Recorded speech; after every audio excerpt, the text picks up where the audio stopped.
Howdy, howdy, everyone. Welcome to Babble with Bronies. I am your host. My name is Everlasting Joy. I want to thank my usual co-workers, Twilight is Magic and Mr. Ben, for showing up, along with everyone from Cinema Equestria here. Y'all ready? We got a big show for you today. Got a lot of things to cover, so I'm not going to waste much more of your time. First off, only the real big news I found worth bringing up this week is the Gameloft MLP game is heading to Windows 8 and Windows phones. So for all of you who have one and have ever wanted to play the game, you have the opportunity to now.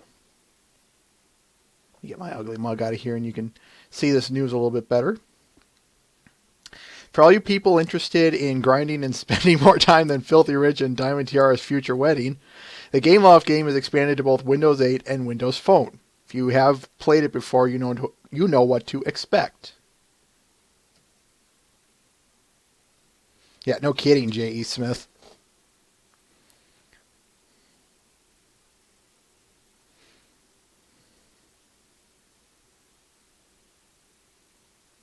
By the way, I'll say this, folks.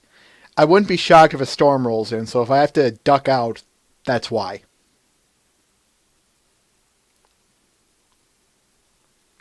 Oh, you want me to talk about that, eh, Matt the Shadow Man? Alright, I'll bring that up in my next post here. Let me bring this up then. The only piece of comic news that I have is main series number 20 is out. Which, by the way, if you have not read this arc, it's a good one. Read it. Number 20 is out. This completes the Reflections arc. And, how do I want to put this? Go in with an open mind on this one. Because, it does a bit of a different take than the usual stuff. Oh, one other thing while I'm thinking of it, folks. Don't, forgive me for, episode 80's crappy quality. Up on YouTube, I have it uploaded. Yeah, the reason for that is because I forgot to broadcast in the proper resolution last week, so sorry about that. Anyway, episode 20, check it out, download it, read it, support it, you'll like it. Thank me later. What Matt's talking about, and this was something I didn't bother to bring up because I didn't know if you guys wanted me to or not, but what Matt was referring to was, and unfortunately I don't have a link for it, I'm sorry, the Comic-Con exclusive figurine is, there are three of them. There's the Equestria Girls version of the Maniac, a Maniac the Pony, and Spike as Humdrum. Check them out. I'm not sure if you can order them or not, but the point is that's what he's referring to. Yes, I'm not kidding about that, Mr. Ben. There really is an EQG figurine Maniac. It actually doesn't look too bad, all things considered. But, of course, we're more into it for the Pony and Spike.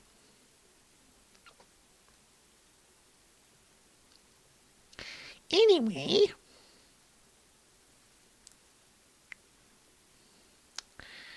that is all I have for news and, well, news, the stuff I always start out with first. So, question for everyone, like always. So then they are orderable. Okay.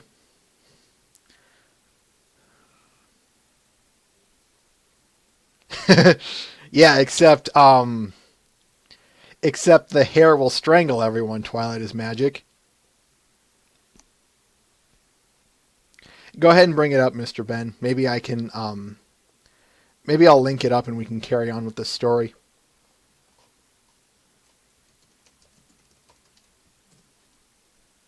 There he is. Yeah, here's the EQG doll. It's crazy. It is strange, but like I said, given a lot of the circumstances, it's not as bad as it could be.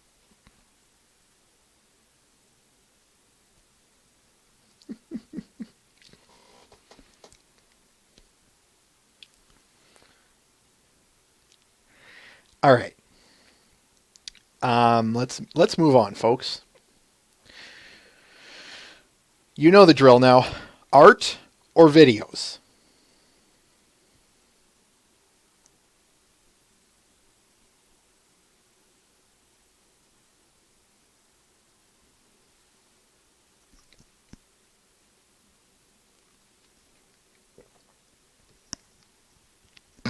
Twy, that's a good one.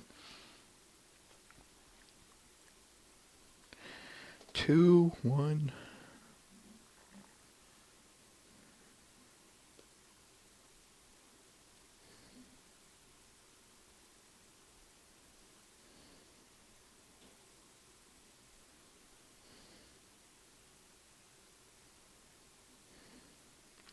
Well, so far we're 2-1, 3-1.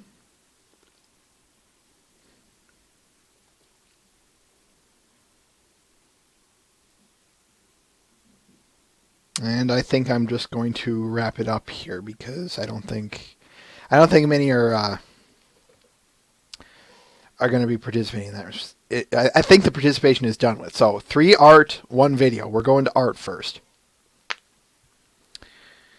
All right, let's bring up this one. I want to get done with because this was something I wanted to show last week, but I honest to goodness forgot about it. I just forgot about it. This first one is titled "The Galaxy of Sound" by Intessalive or Intessalive. I'm not sure how to pronounce it.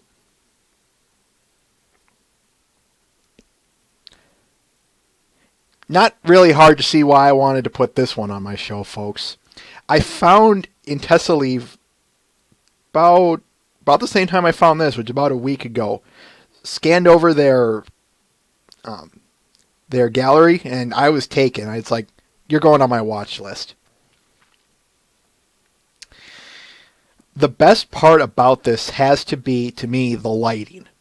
It's very bright where it needs to be, but it's also very well done with the low lights, giving a great contrast. Vinyl's figure is very well done, if I may say that. And I really enjoy this whole scenery.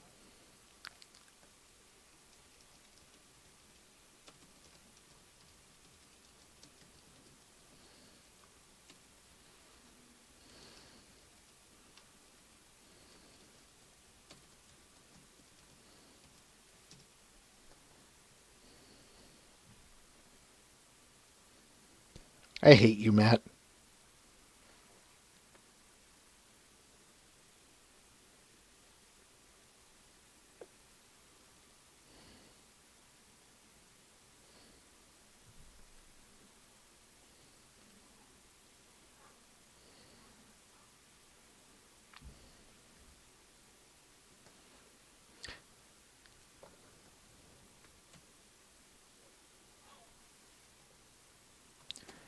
There's the link, and we will move on. So yes, in Intessalive, I'm sorry I forgot this, but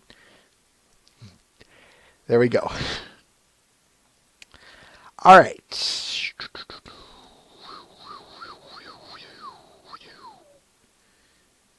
Why don't we go with... All right, we'll go with this. We've got a new guy in the audience here, folks, or at least new to... Not only is this his first episode, but this is our first... what's the word I'm looking for here?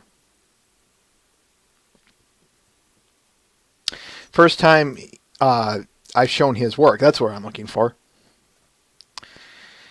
1 second. This is titled Captain Equestria by Vice. I hope I'm pronouncing that correctly. And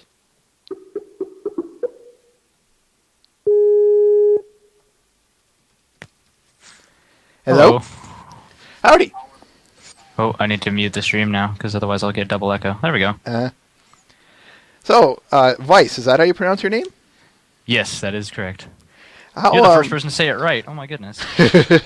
Everyone goes like Vixivisic, and I'm like, just don't worry about it.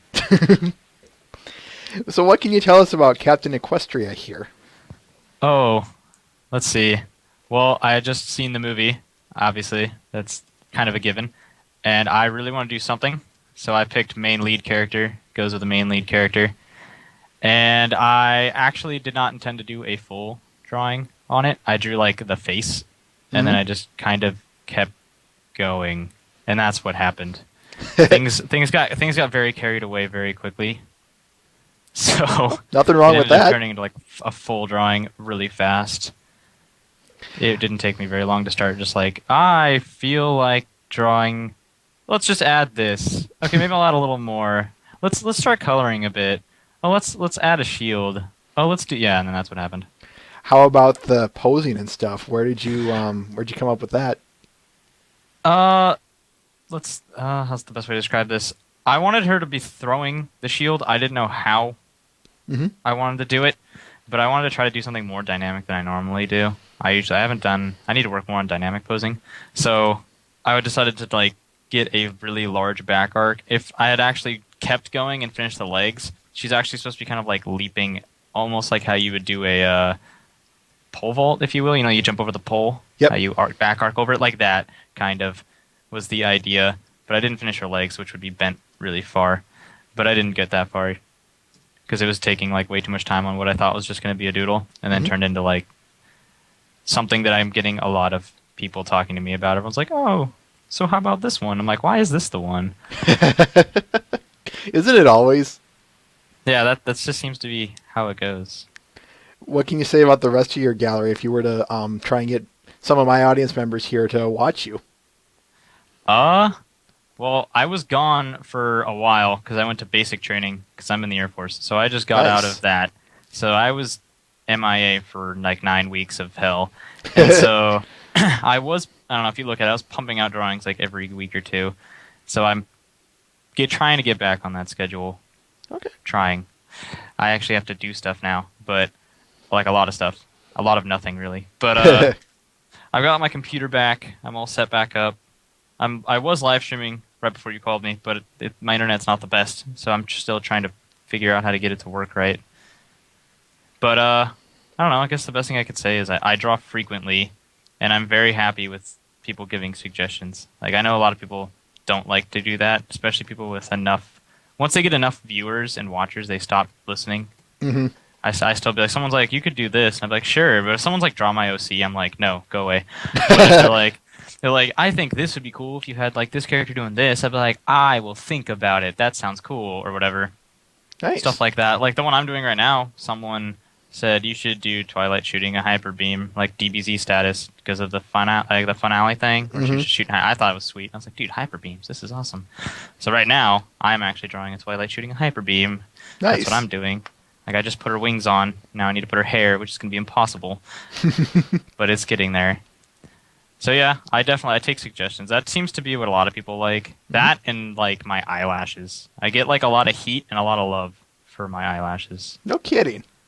For that's the detail that people notice. I put like ridiculous eyelashes. I like over exaggerate the living heck out of them. Some people are like, "Why would you do that?" And I'm like, "Cause I want to." 'Cause I can. And some people are like, "They're the best," and I'm like, "Okay, thanks." Like I don't know. Any last words before we move on? I am not good with on the spot thinking like that. Why you do this to me? I guess thanks. Obviously, I didn't expect it. I was You're just welcome. like, oh, yeah. Someone was just like, hey, you want to be on it? I'm like, what? I want to what now? Okay, sure. Yeah, let's go for it. But yeah, if anyone wants to throw me a watch, I don't know if the links. Oh, someone linked it. That would be Cool. me. Oh, there you go. I So, link yeah. back and give credit where credit's due always. Faux show. That's good. It's a Most policy people of don't. mine. It's surprising how few people don't. Isn't it? It hurts. I'm like, oh, someone's like every week I'm getting a link. Someone's stealing your art, and I'm like, oh, Mhm. whatever. That's fine. They do it all the time. At this point, I just like whatever. Someone will take care of it. I'm sure Yeah. it'll happen. But Anyway, yeah, thank you very much, Vice, for appearing on the show here. thank you for having me. You're welcome. Awesome. Take care. See you. Ladies and gentlemen, Captain Equestria by Vice. Funny story about this. Actually, You know what? This is going to lead me into my next one. So let me bring it and him up.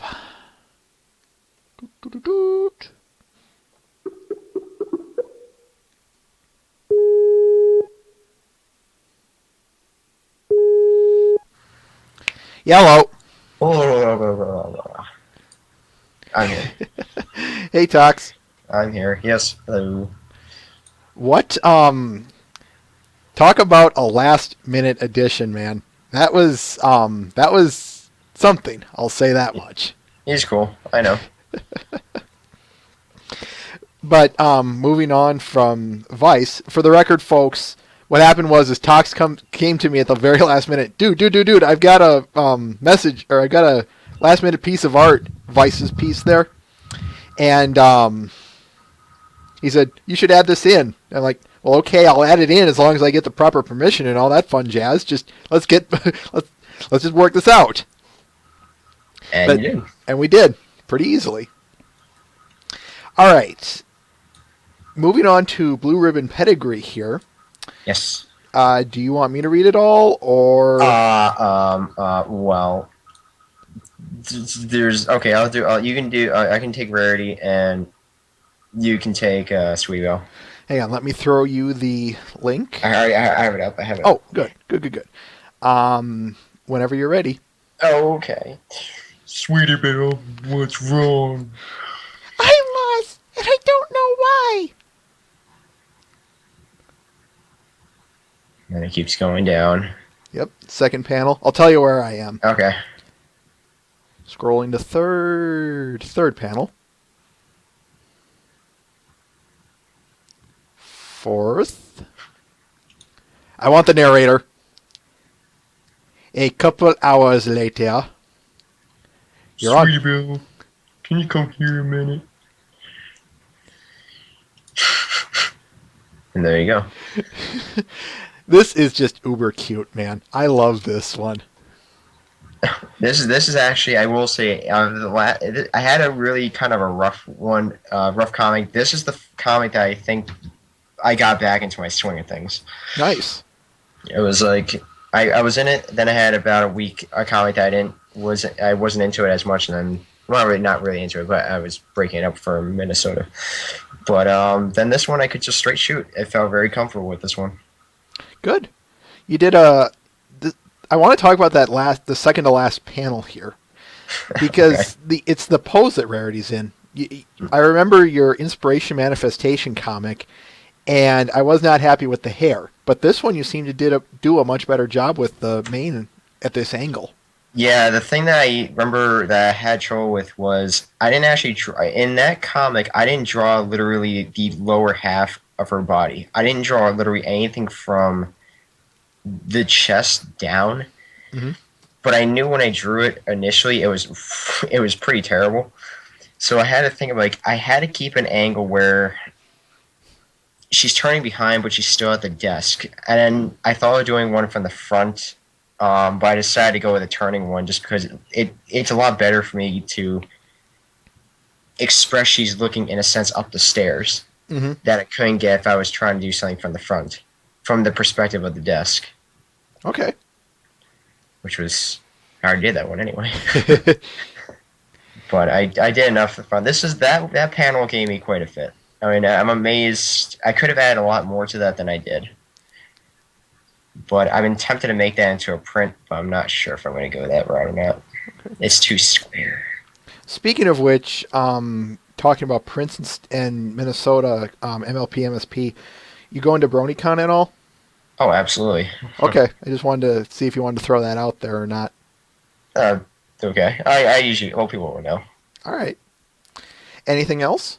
No, I'm working on a DBZ Fluttershy right now. Still gonna be streaming that all week, and I can tell you right now, this pose is literally driving me up the freaking wall. I'm still working on this since last night, and I finally think I got it. It's something that I've never done a pose where you're supposed to be standing on a rock and you're slanted with your body going up the rock.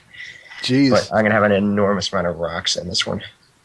But next week, I'm not going to release the DBZ Fluttershy. Next week is Wary Luna week. I'm finally putting that picture out, so you all will see that on Saturday. Nice.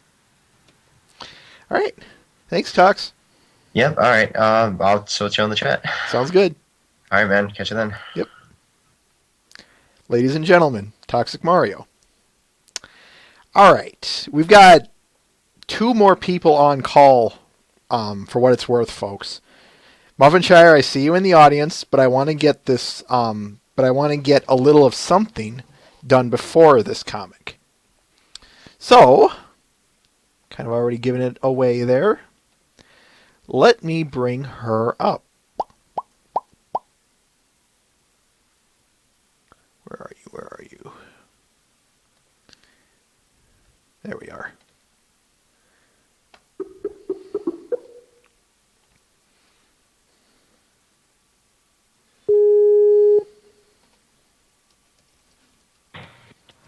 Hello? Hello? Can you hear me? Let Yes. me mute. Yeah, it's muted. Woohoo! The stream is a little bit slow. I don't know. All right, I'm bringing up Sweetie Belle and Princess Luna, a little something. Woohoo! What can you tell us about this?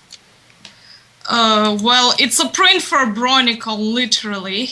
This storm is damn about it. to take you down. Sorry, I was trying to get the sound up because I can't hear very well. Let me try audio settings. Yeah. So this is my print for Bronicon, which I've been doing for the past few weeks, for the past month. I've drawn, besides that, I think 4 or 5 other pictures. Dang. But this is, and I'm trying different shading style in every picture. This particular picture is lineless style with soft shading. And I was kind of inspired by the Sweetie Belle Toils. Oh, damn it, what's with the sound? What the fuck? I can't hear you. I'm not even really saying much, so bear with me. I'm just letting you say your piece. Okay, so this particular piece was inspired by Sweetie Belle Toils, and this is a little tribute to my friend in which house I'm currently staying in. He likes Princess Luna, and he thinks that CMC Sweetie Belle is the best CMC, so I'm going to present him this print for letting me stay in Nottingham Well, that's nice for of the you. past few months, yeah. I've done other prints, which I'm really proud of, but people really, really liked this one. And I I've wonder been why. having troubles with the background, but I finally figured it out. Ugh. Tell me about your design style. It's very unique, and I'm curious why and how you came to that. This particular style is something that I can do, but I don't usually do. For the past few years, when I've been drawing as Pegasus Lola, I've been doing cell shading instead of soft shading. So people are not used for me to draw in this style. Besides, I really wanted to try it out.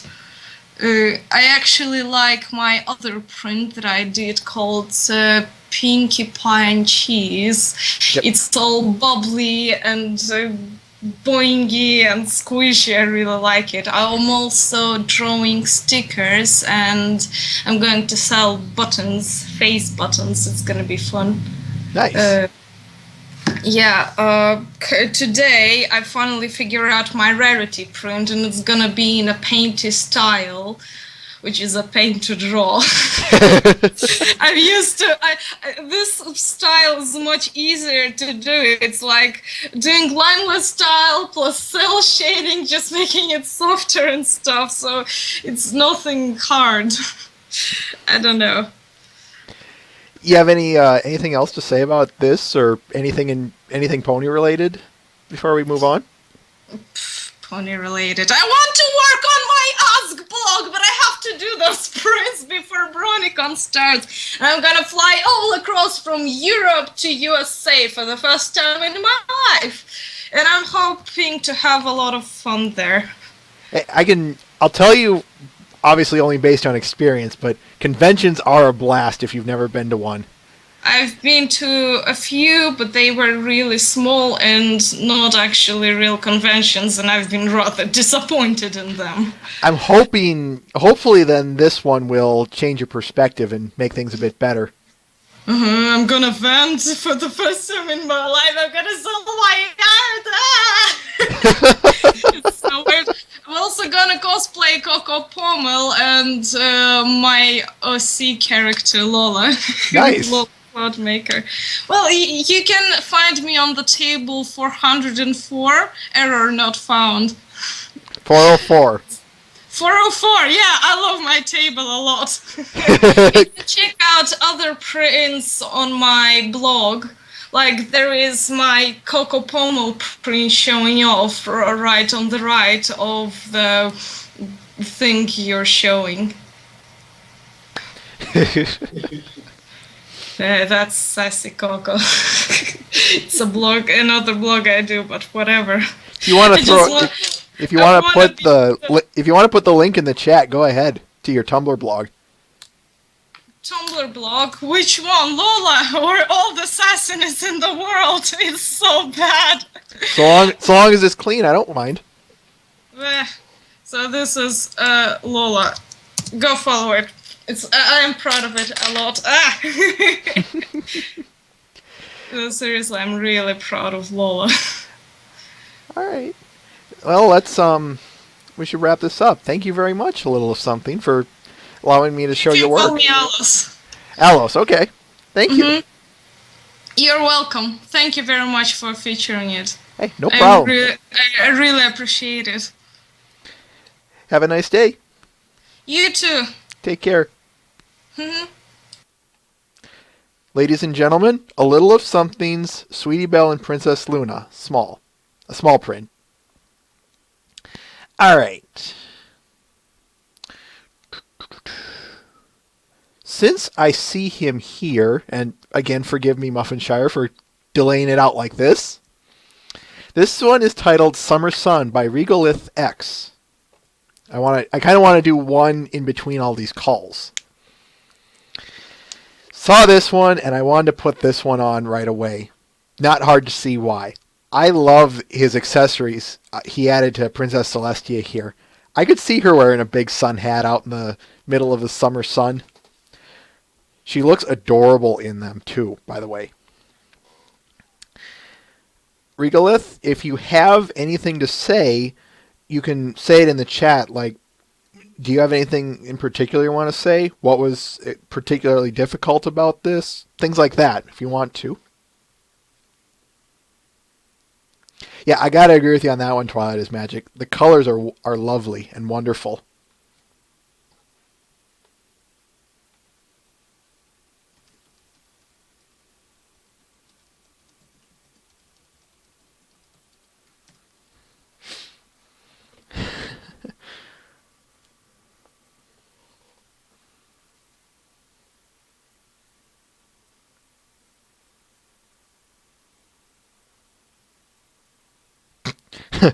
Celestia caught at beach. Is she pregnant? Matt the Shadow Man. There's your stupid tabloid for ya. No, I don't think too highly of the tabloids, folks, for the record.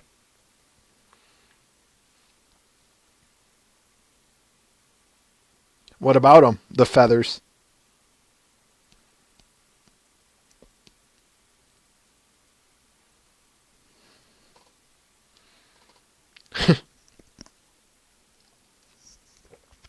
They look fine from my end. To be fair, I'm just John Q. Public, but I digress.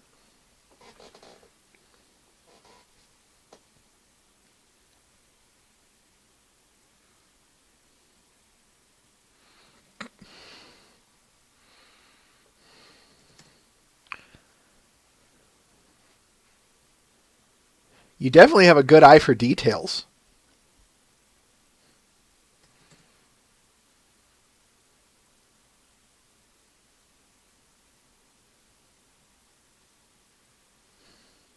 Okay, is everyone going to be posting something that I'm going to be upping or saying this to?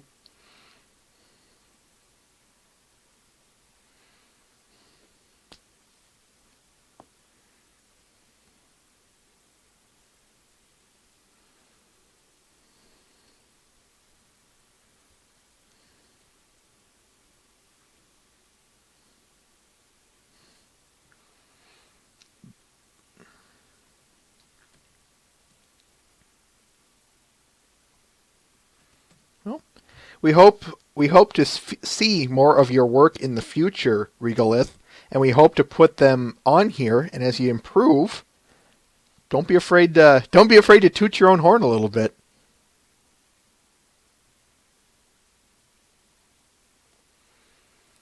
Oh, we're going to be going over time. Oh well.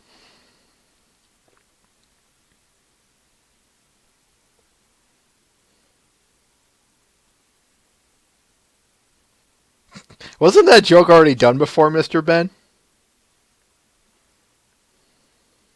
All right, we do need to move on. So, I've been tooting around him, so let's get him on.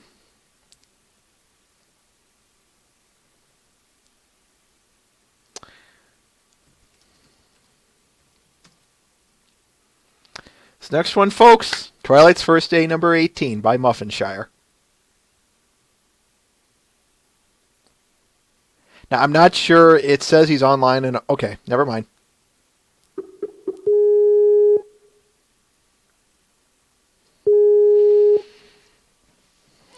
Hello?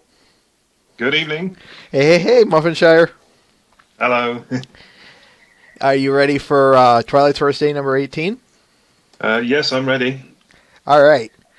Anything you want to tell us about this before we go on, like from a creation or technical standpoint?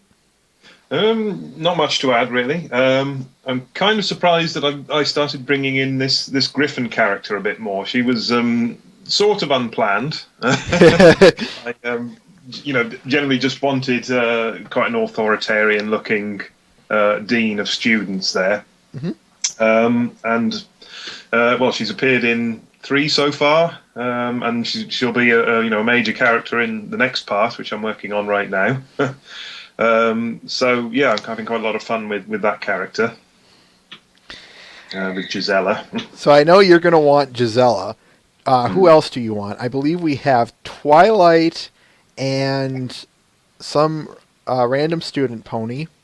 Yeah, And I believe that's Breeze. it. What's her name? Buzzy Breeze. That's a cute one. I like that. So we have Twilight, Buzzy Breeze, and Griselda. Yes, I'll take Gisela.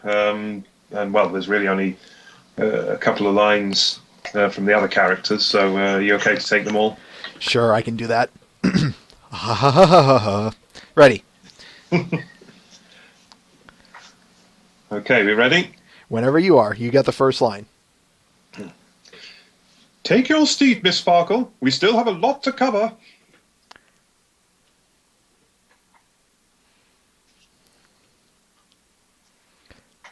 All right, looking through. Oop. I hate it when stuff does. Go ahead. Right, that's it for the school rules. Moving swiftly on. Can I copy your notes to catch up? Sure. That was a terrible on my end. I love the little glasses on Buzzy Bees. They make her look that much cuter. Yeah. Quill!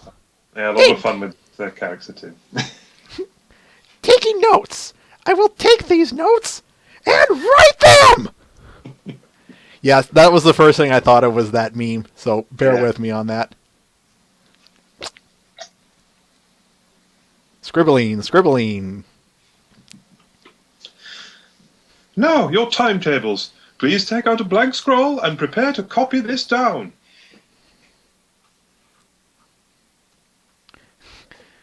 Super duper arty pony, 100 accessory stickers. Good details, man. I was racking my brains for ages thinking of a funny name for them. Never forget to keep having fun from your BBBFF. By the way, yeah, I'm glad you made this a separate image. Twilight putting these stickers on Shining Armor. Good lord, that is cute.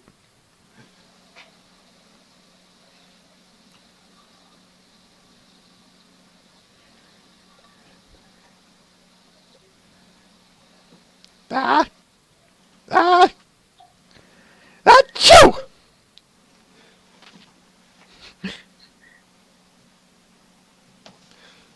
Arts and craft clubs are after school, Miss Sparkle. Poor Buzzy Bee. She got plastered. Anything else to say about this one? Not much to add, really.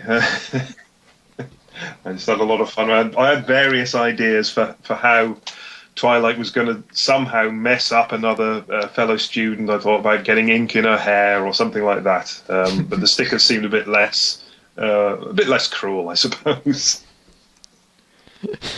Stickers everywhere. And I get the feeling Giselda will not, or how do you pronounce her name? I'm sorry. Gisela. Gisela, thank you. I do like to pronounce people's names properly. I get the feeling that she is not going to be looking too highly on Twilight Sparkle, at least not in the first few installments of this comic series. No, not to begin with. It'll take a bit of winning over. Another task for her to accomplish. Yes. Anything else to say, Mr. Muffinshire? Not much to add. I'm hoping to have the next part done. I'm going to say within the next week or so, but well, you know how these things go. Mm-hmm. Ain't that the truth? Well, we'll be there to catch it when it appears. Looking forward to speaking to you again on the show. Thank you very much, man. Thank you. Take care. Bye. Ladies and gentlemen, Mr. Muffinshire. Twilight's first day number 18, and let us move on. Now, let's see. As far as I remember, that is all of the calls. So now it's just going to be straight through. That being said, we do have a ton of comics left over. But who is here? I'm going to go with one that's just a picture.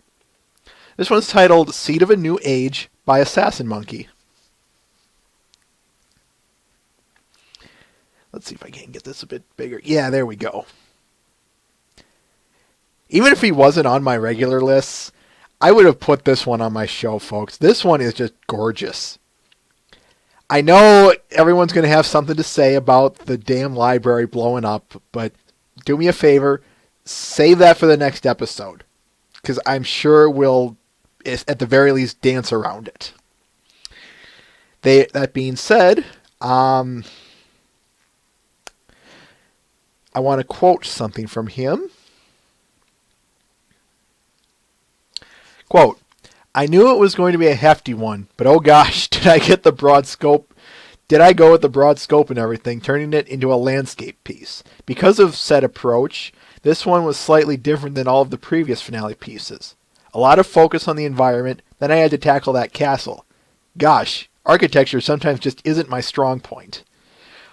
Oh well, I do kind of like how the hills turned out. Not perfect, but good enough. Them houses, though. End quote.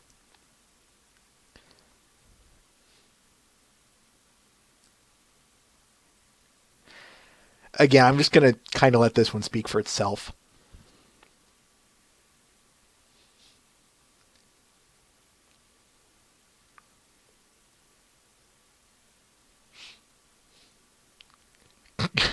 Oh my gosh, man, the shit up.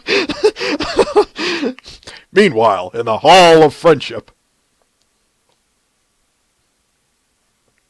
And now I'm picturing that scene from Dragon Ball Z, the abridged series. Meanwhile, in the Hall of Justice. Alright, men, these two Saiyans are heading to Earth, and we've got to stop them. What should we... Hey, guys! We should attack them with whales! Oh God, it's Aquaman.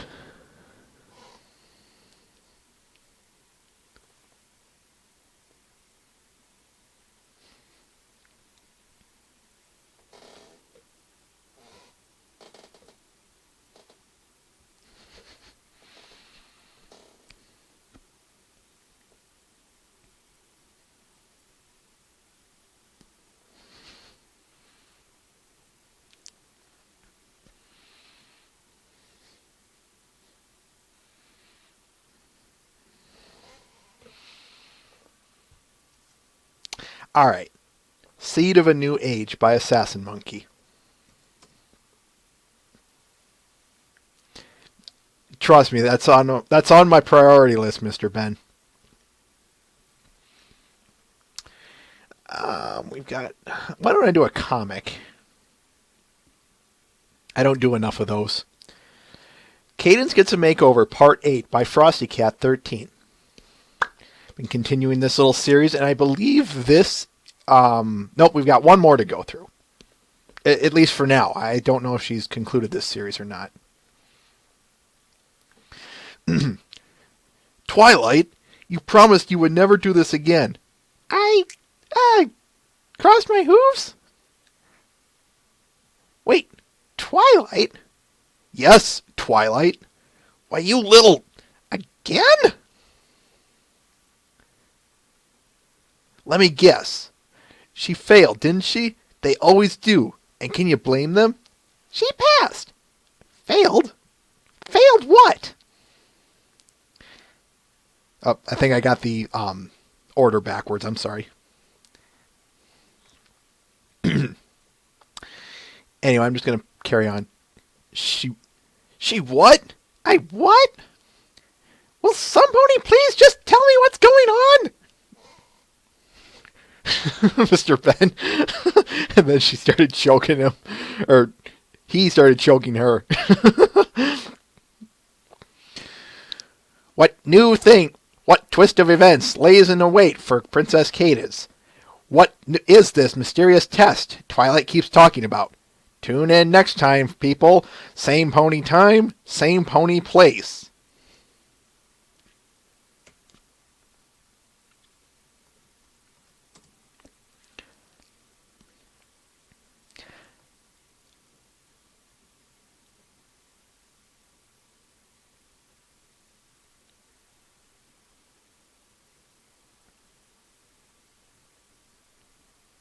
All right, moving on a little bit. Okay, I'll do this one. This one's titled Twilight's New Digs by DM29. I've shown DM29's work on here before, but I thought I would show this one because of A, the scenery, and B, the amount of characters he put in here. He does a really good job when it comes to putting the characters in these really cute scenes like this. That's not good enough. I'm going to keep it small size here. Quote, I thought doing this would be nice. Twilight moving into her new place with help from all of her friends, including Discord. It's not like I like her new castle or anything. Damn it, Bookhorse! End quote. Quote again. There's only one bookshelf because I didn't want to clutter the scene with a nice helping of ponies. End quote.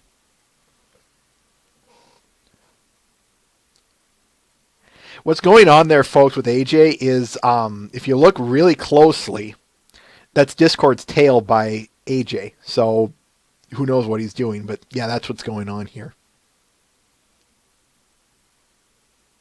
Yeah, I would agree with that, Twilight is Magic.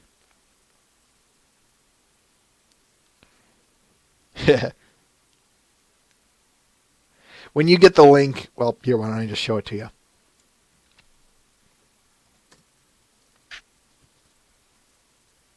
You can, you'll see what I mean.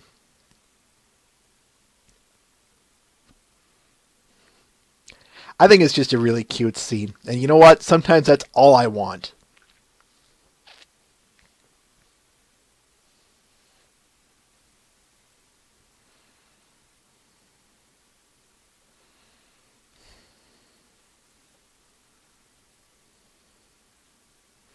All right, moving along. I'm going to go with this one. This one is titled Dash and Scoots at the Photo Booth by The Friendly Elephant. New person on the show anyway. Saw this one when browsing DeviantArt and it was like, okay, this one I got to put in. It's just cute upon cute. Upon cute. Quote, What better way to spend time with your honorary sister than making crazy/adorable faces at a photo booth? End quote.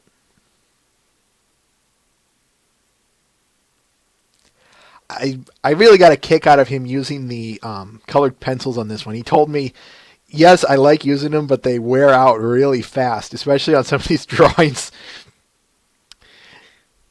Hey, keep it up, man. I love these colored pencil drawings because we just don't see a lot of them. So it really gives you a little bit of an Enoch edge.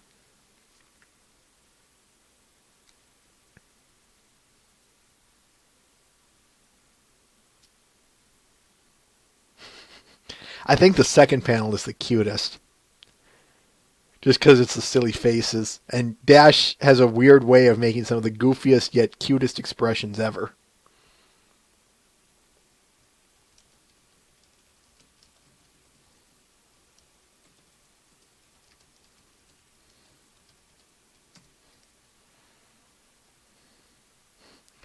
Enoch. Yes, I like pronouncing it Enoch. I don't care if it's pronounced unique.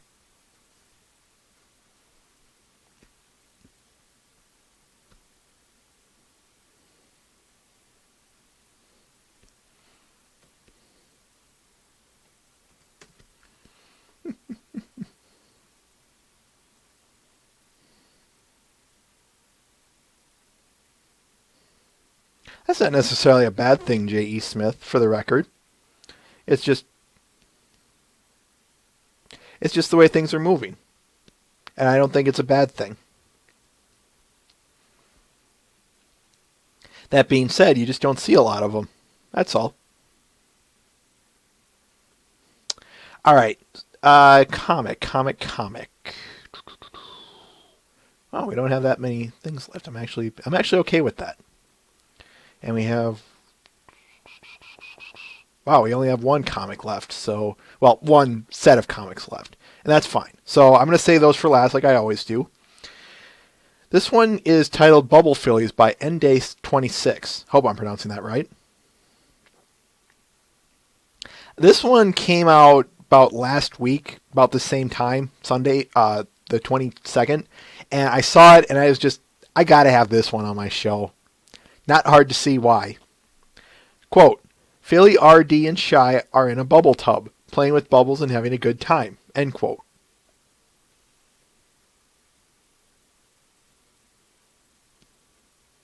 I'm just going to kind of let this one speak for itself.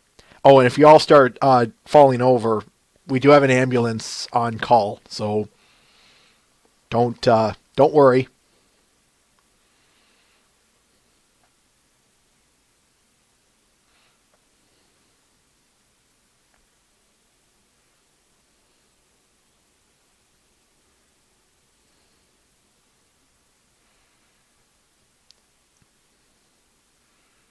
Well, okay, since no one else is saying anything, I'll say it. First of all, ignore the uber cuteness of this. I love how adorable just the scenery is. Second, really good job with the style. It has a kind of like an anime flavoring to it.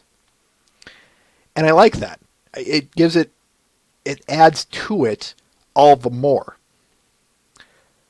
I think Dashy has the cutest pose here. Kind of a, yaha, here come the bubbles, or I'm pushing him around, or something like that. And you know what? Why not? Why not have them in a tub?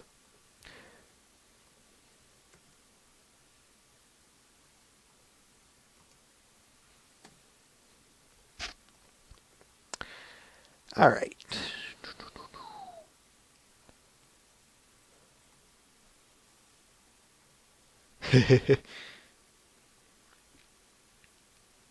All right, we got two of them here by Alasso. First one is titled Kitty Twilight.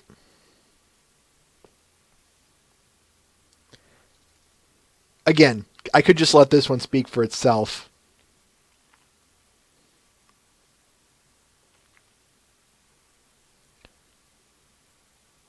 Quote, someone suggested it a while ago. I said I was going to do it. Now it's done. End quote.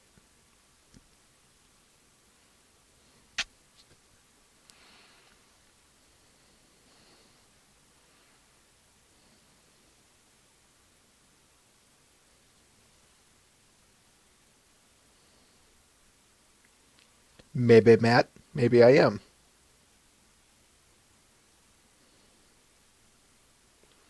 One thing I do want to note that I think is worth noting. I like how it's cute. It's not sexual. That's a hard balance to strike, and you did a good job there, man.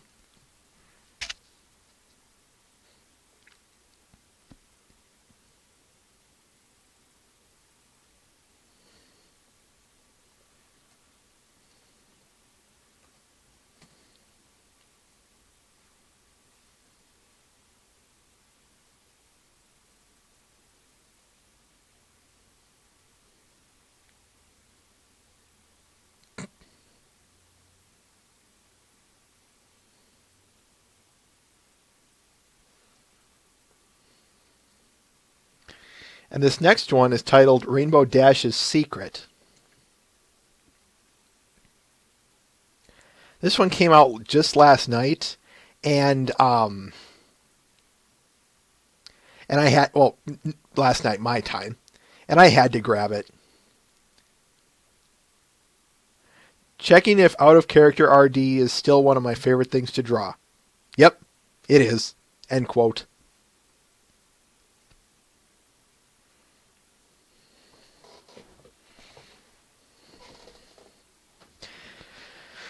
To me, the best part about this isn't the secret hula hooper.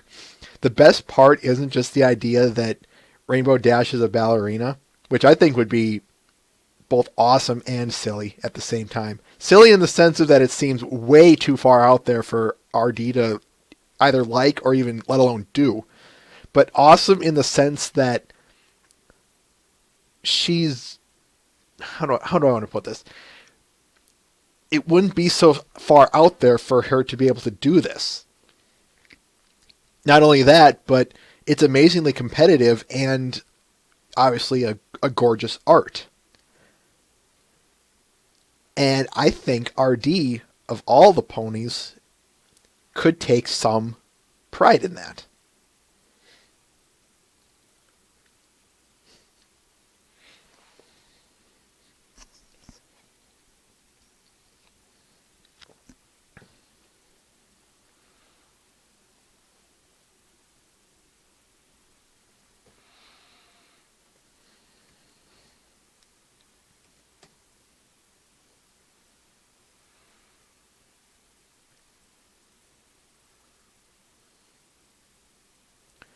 Laying on a pillow of cotton candy, J.E. Smith. Matt the Shadow Man. All right, we have last image and then last comic.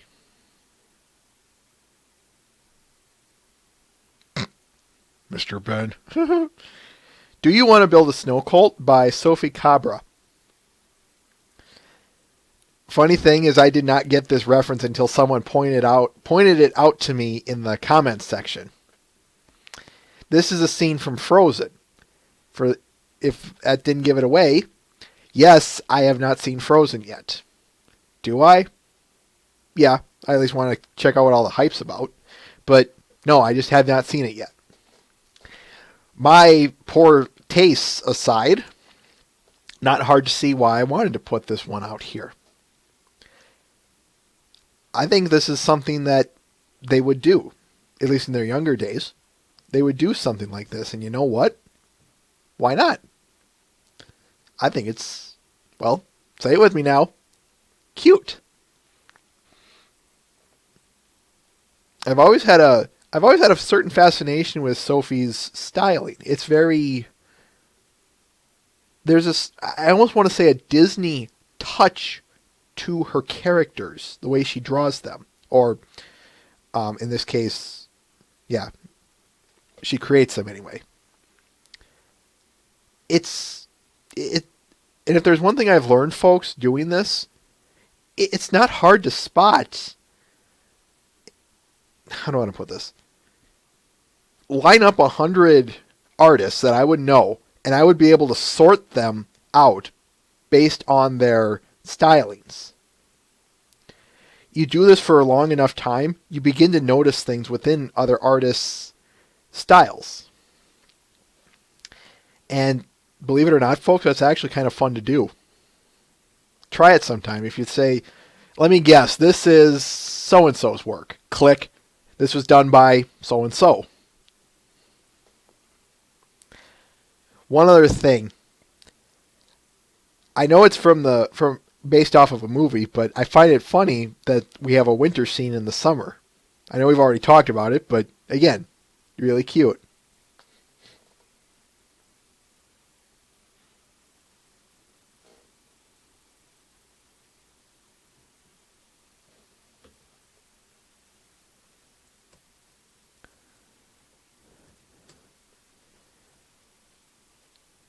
All right, now for the comics. And then we get on to the videos, and then we get to the discussion. So, yes, I know, like I said, we are going to go way overboard. Sorry about that, everyone. This is How XU's Chrysalis's Fluttered Adventure, Part 5. Now we're getting into some of the good stuff here, folks. He already released a new one, so prepare for that. Ha ha ha ha! Stay back, Fluttershy. Let me take care of this. These references, by the way. Oh no! Discord must have also taken away my energy. Fluttershy, change of plans. We'll need to run away until I find a way to restore my power of luck. Ding ding ding ding ding ding ding ding ding ding ding ding ding. Yeah, I'll add the nice little sound effect for you there, man. Chrysalis! No, Fluttershy, don't come any closer. But this must be Discord's trap. I don't know what he's trying to do, but I won't let it happen nevertheless. Don't worry. As the Queen of the Changelings, there's no way a mere Hydra could defeat me. Just run. I'll catch up to you later. No, wait. I just wanted to say. Watch out for that step. Plonk.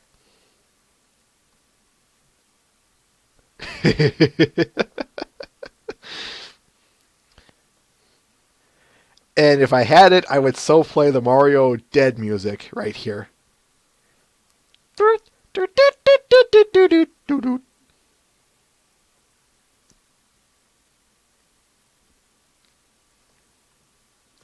Here is part 5 and part 6 on the way.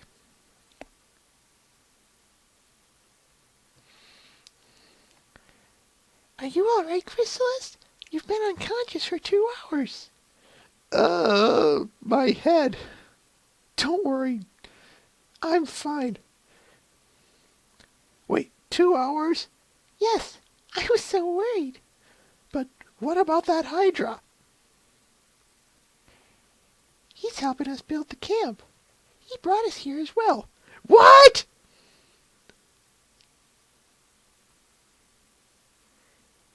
He may look terrifying, but he's actually a good boy. Aren't you? Aren't you? Aww.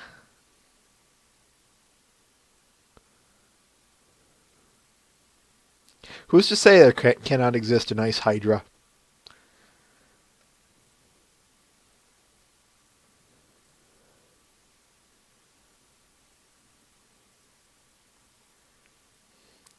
What a beautiful smile, Chrysalis. Did something good happen?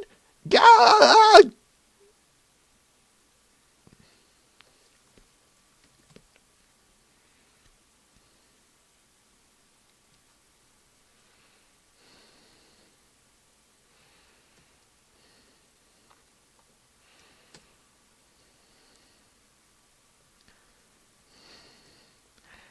Part 6, everyone.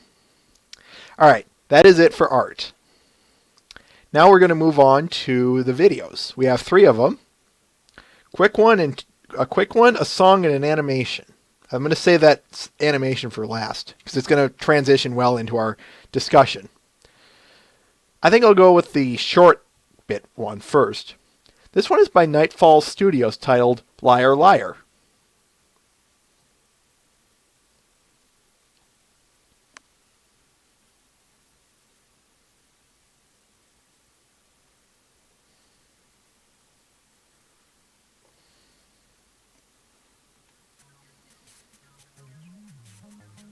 Hey, Bonbon, hey! What is it, Lyra? Ask me what color bananas are! What color are... Blue! Oh, first of all, that's not true, and... Are you saying that I am a liar?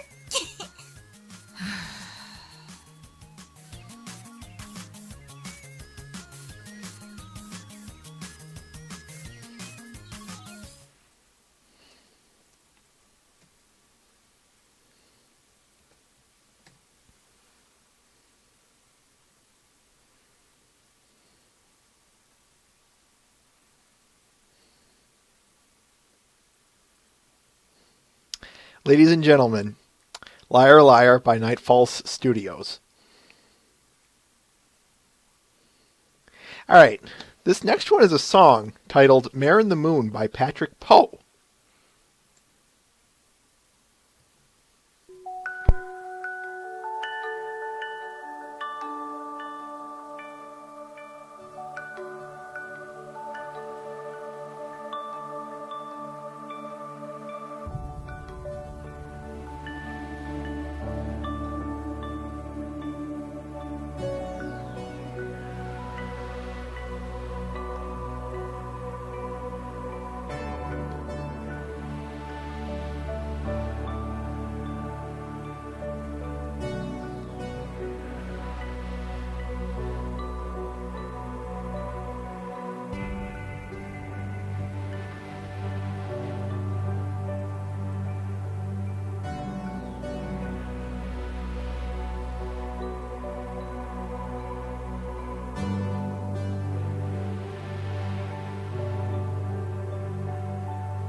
Ladies and gentlemen, Patrick Poe's The Mare and the Moon.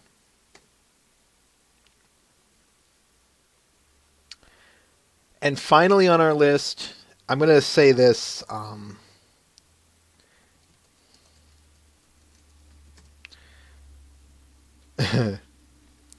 Mr. Ben. Anyway, for this one, I'm going to kind of set the mood a little bit. Put your nostalgia goggles on, folks, because you're going to be shocked to realize that we're approaching the 4-year anniversary of Pony's beginnings. This is titled Look Back, an animation by Agrill Channel.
Look Back by Agrill Channel. You'll understand now why I saved that one for the end. Alright, folks, now comes the meat and bones of our show. The discussion. Or at least part of the meat and bones anyway. I don't know. I'll save that for another day. Anyway, let's get talking here. Before we go on, I just want to set a few rules, or at least pointers. We're only going to be talking about Season 4, Part 1. Now, as I defined it in the synopsis, we're only going to be talking from Princess Twilight to Simple Ways. And before anyone jumps on me, because I already happened once, why am I only going through 12 when it's 26 episodes? Because I count the first 2 episodes as one big episode. And I'll count the second, or the finale, as one big episode as well. So really we're only working with 12 and 12. So that's why I'm doing that. Anyway, point is we're only talking about these episodes. This is not going to be our typical episode reviews. It's going to be like what we did when Season 3 ended. We're only talking about just maybe 1 or 2 important points. It's kind of just riding the hype train here more than anything. I don't want to give everything away I don't want to give everything away so that when we get there, it falls under, well, what was the point of it? What was the point of showing this and all that fun jazz? Actually, Matt the Shadow Man, that's a good spot to start. So why don't we start right there? I never thought of that, and I'm very glad you brought it up. So, okay, yeah, let me ask you ask everyone that question. What were you guys expecting leading up to Season 4?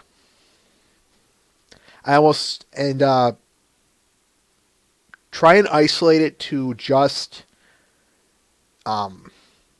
before Season 4, because come next episode, we will talk about, we'll kind of wrap it up. I will then ask, so what did you think of Season 4 when it ended and all that fun jazz? Here we are about a month or so out of its finale, and I'll ask you, what did you think of it? Well, I'll ask that on just a personal basis there, Matt. What did you personally think?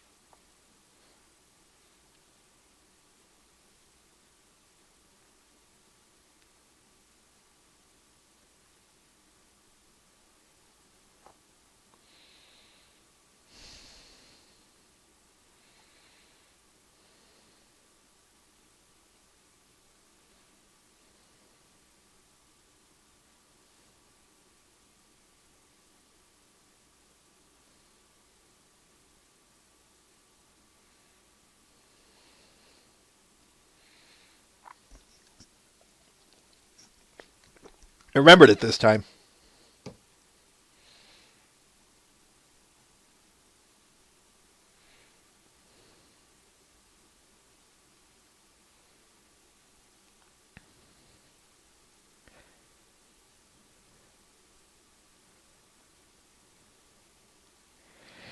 I fear if I answer this question, it's going to spoil what will come in the next episode at that end up. So I will answer that question when we get there.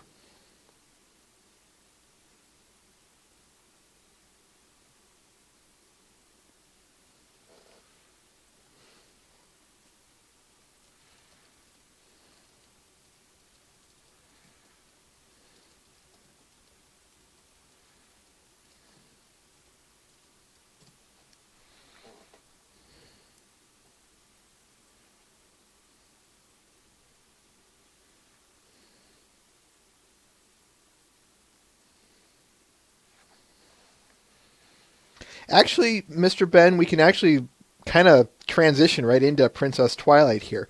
What do you guys have to say about Princess Twilight? The episodes.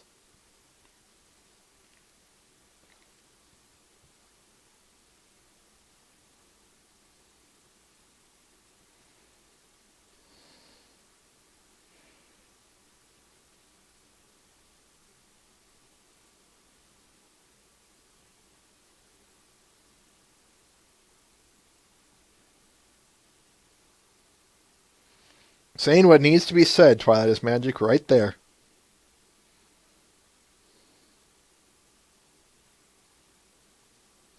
Dem Vines, that potion.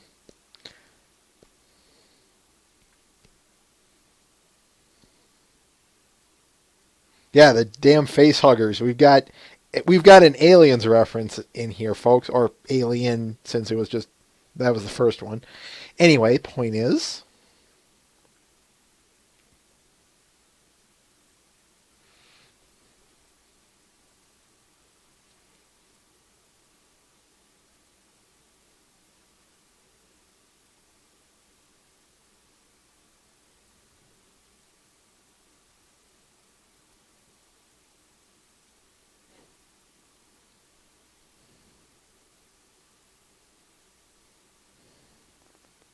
I wouldn't be surprised if we do, and I was actually going to say that, Matt the Shadow Man.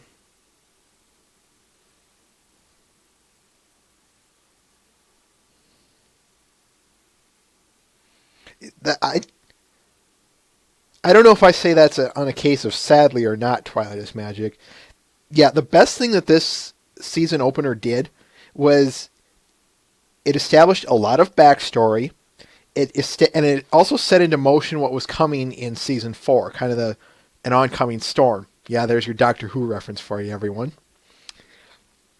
The great thing about this one is it also, of course, as people were pointing out, setting up discords. It, yeah, as Rain Shadow said, directly set up story plot for the entire season.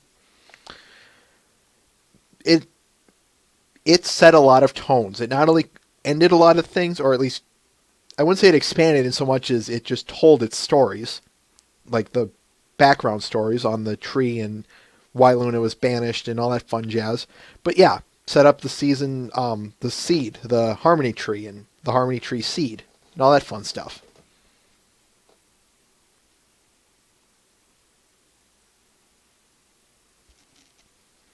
What about the Grand Galloping Gala in the first season, Twilight is Magic?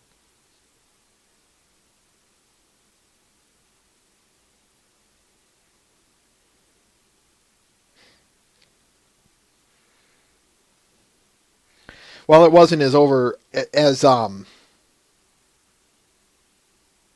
the word I'm looking for? It wasn't as what is the word I'm looking for? And now how do I word it properly?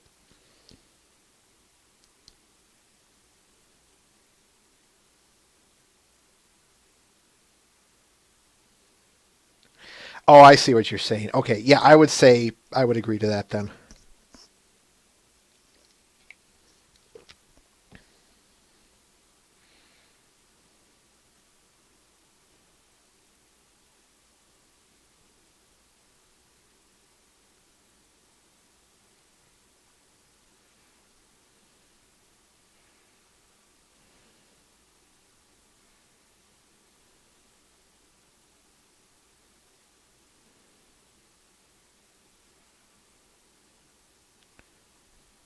I would be willing to bet the former, Mr. Ben. That being said, I do not think Twilight was is going to be exercising her authority so much so.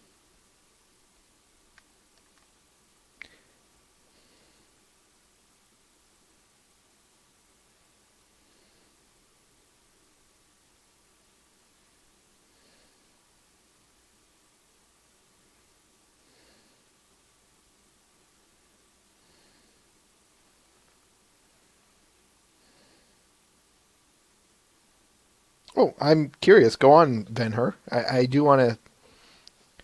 What did you think about the CGI, the computer-generated images, in the sense of were they obvious? Were they bad? Were they good? What do you have to say about them? And this goes for everyone.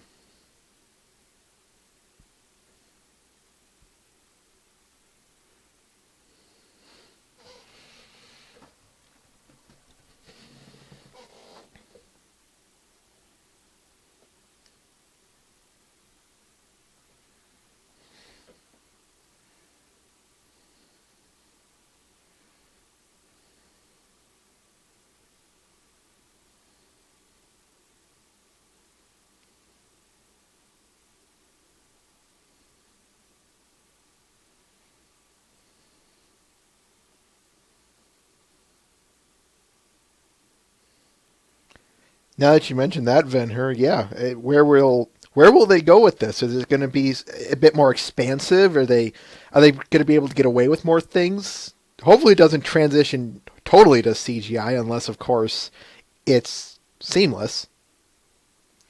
And I mean that seamless strongly.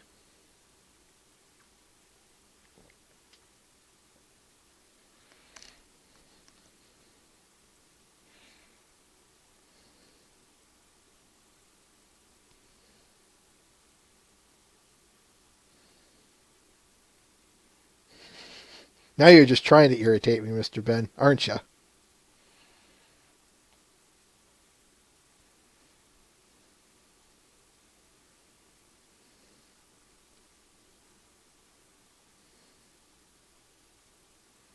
Yeah, I concur.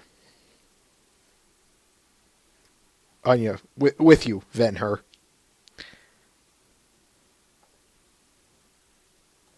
Why don't we move on to Castlemania? Let's um let's move away from the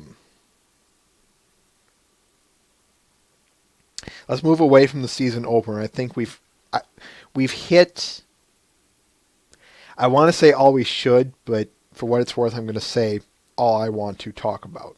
Sadly, I know what I just said. Castlemania. What do you guys have to say about it?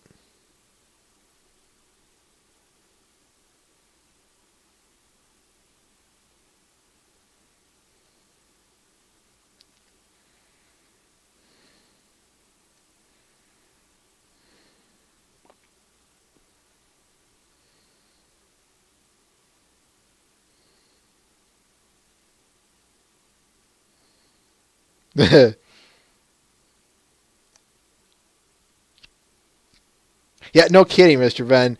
They call it Castlemania, and there is no Castlevania references, or at least that's the only one, and we don't get many.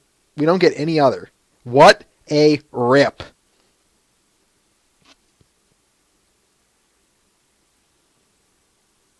Oh, very funny, J.E. Smith.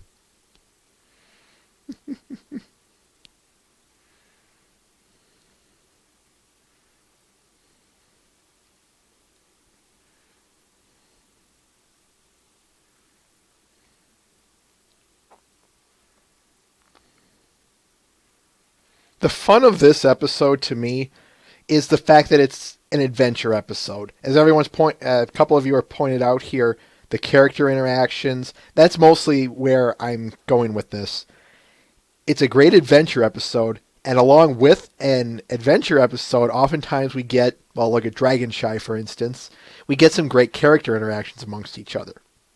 Unlike Dragonshy, where we have everyone together, this takes an interesting twist and has them sectioned off in pairs of two, or somewhat anyway. That being said, I really enjoyed their character interactions with each other. It was fun seeing them. It was fun seeing them indirectly affect each other, and then eventually come back together the way they did.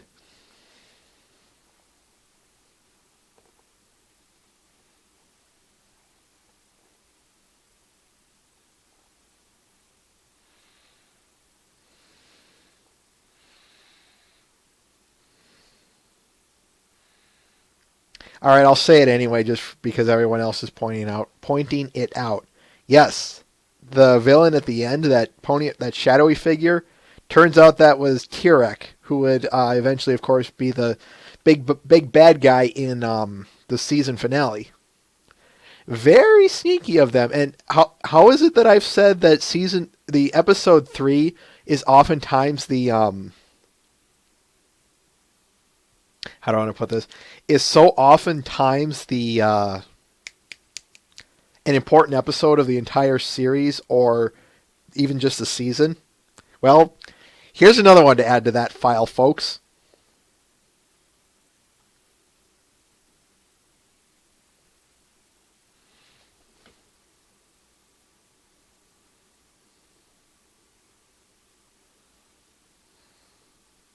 Mm-hmm.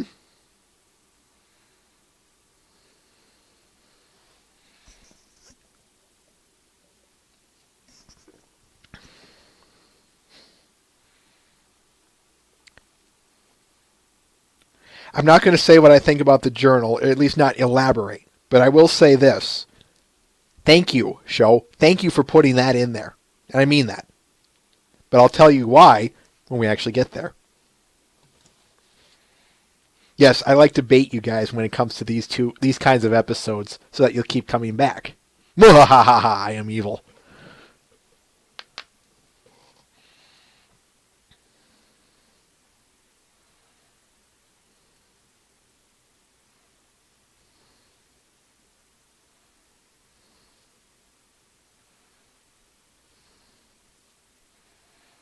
Good point there, Mr. Ben. I like that.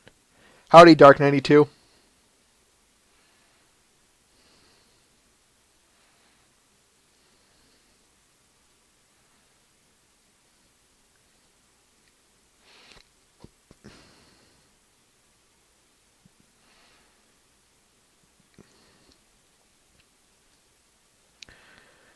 Daring Don't. Let's move on to this one.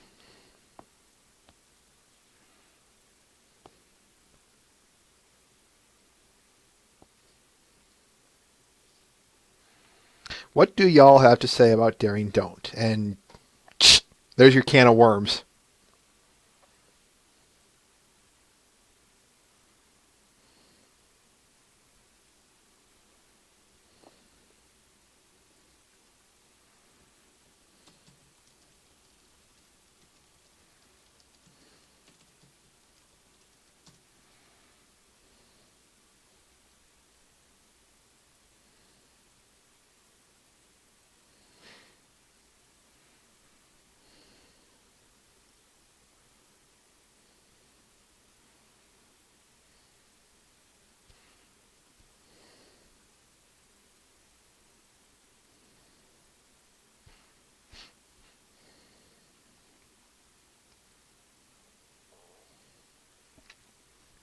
I'm debating if I want to tell you why I like the fact that Daring Do is real or not.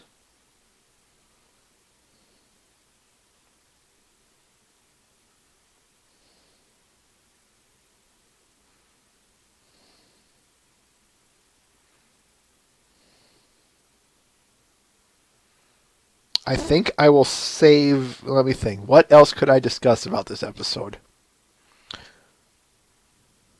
Oh, good lord. I could. And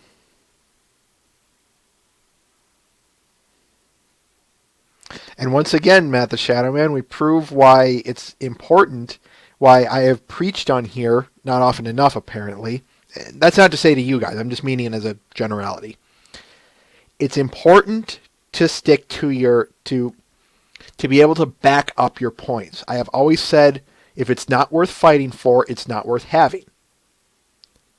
That being said, it is more important still to be able to accept defeat. So what do I mean by this? You're pointing out people's expectations. They expect Daring Do to be a fictitious character. It's one thing when the evidence says otherwise, when before this episode nothing existed to say she was real or not. Now that it does, there is concrete, conclusive evidence that says otherwise. It's important to realize, well, shoot. My fan fiction cannot work, or at least it can't work before this episode. Oh well. But hey, what do I know? I'm just some crazy hater guy who has a podcast that people take the bits and pieces of it, splice together, and tell me what a dumbass I am. But whatever.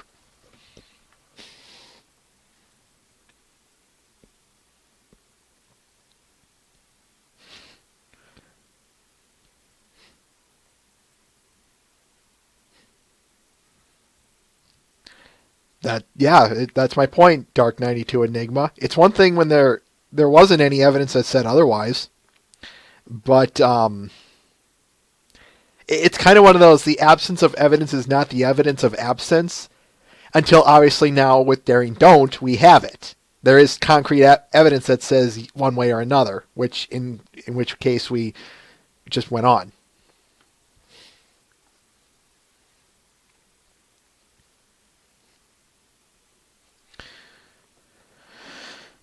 Okay. I think we've kind of said all we need to say about Daring Don't, so let's move on here. Flight to the Finish. What do y'all have to say about that?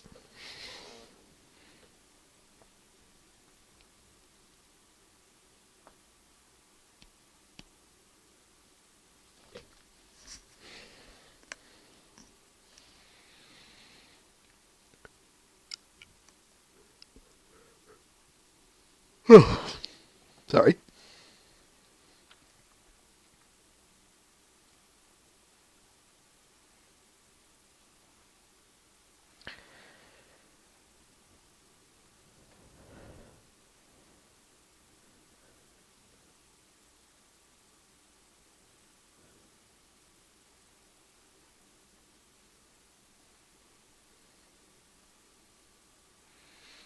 Right there, Dark 92 Enigma. Right there. But that's all I'm going to say for Daring Don't. Let's move on to Flight to the Finish.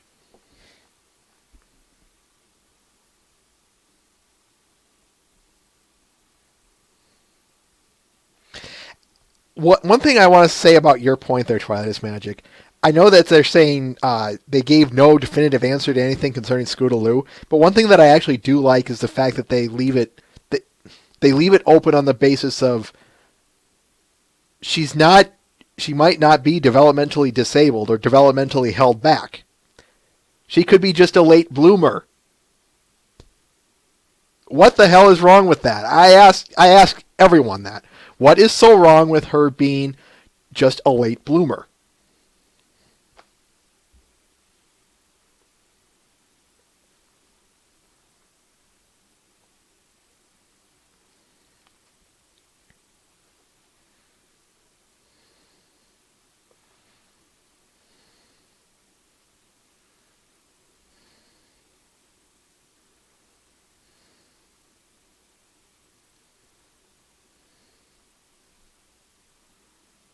Meriwether Williams didn't write Flight to the Finish, did she?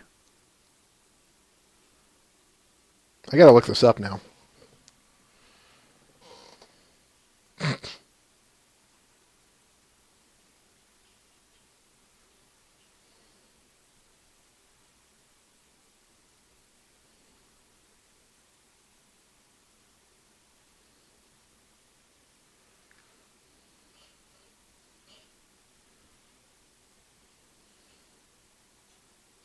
Yeah, okay. Ed Valentine wrote it. Thank you. Thank you, guys. Anyway, we're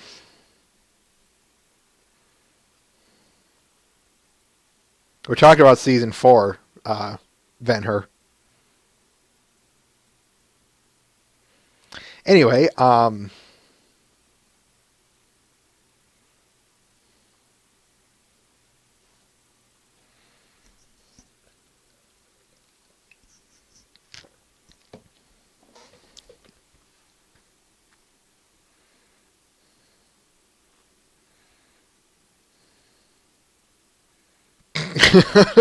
Dark 92 Enigma.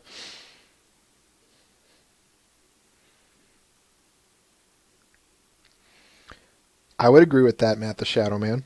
At least in the first part that he has experience. But I would need to look that up again, the Cindy Morrow quality to him. I'll take your word for it, though.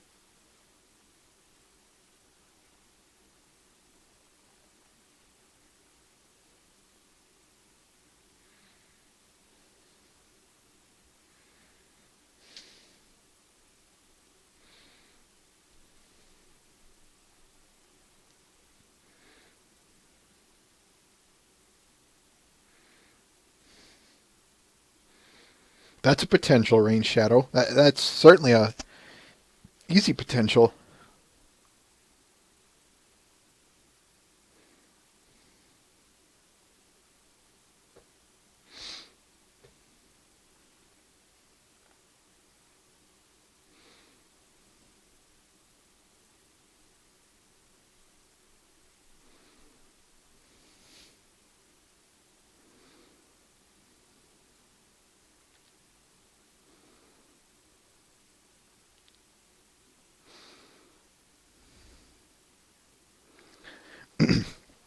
All right, why don't we move on to Power Ponies? What do you guys have to say about this? Okay, that's okay, Matt. I figured so. Okay, but yeah, move on to Power Ponies.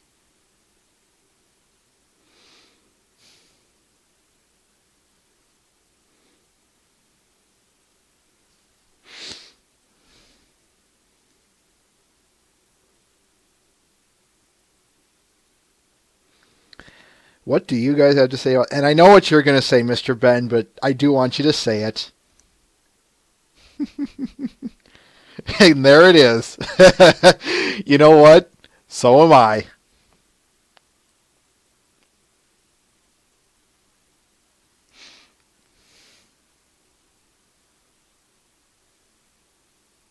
Hold that thought when we get to Equestria Girls, the movie, Twilight is Magic.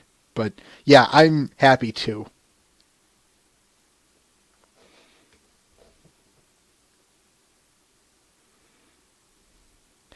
My guess is they were going for the alliteration when they made the episode, but they decided to stick with the Marvel DC aspect because I don't know, it was easier.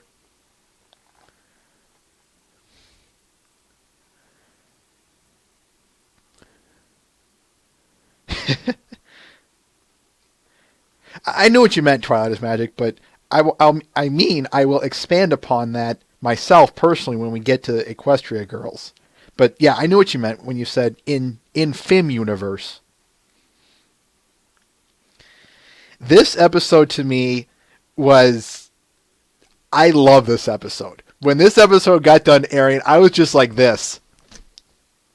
I love this episode so much. Why? There's one big thing and a few little things that go to it. I'll tell you about the one big thing.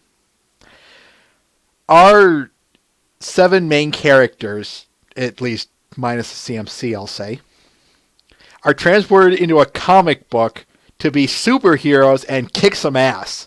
How can you not like this episode, people? How can you not like this episode? I'm not kidding about that. Yes, if I haven't made it clear that this is one of my top favorite episodes of Season 4, let that be proof of it. That being said, I want to expand upon that point just a little bit. Actually, or I'll save that for... No, I'll tell you. I've always praised this show and a couple other shows like it for taking the nonviolent route, for saying, hey, we can use logic and reason to solve our problems. We don't have to use brute force. But sometimes there's nothing wrong with our heroes kicking some butt every once in a while. And yes, I enjoy that end scene with our heroes beating some guys up. That's awesome.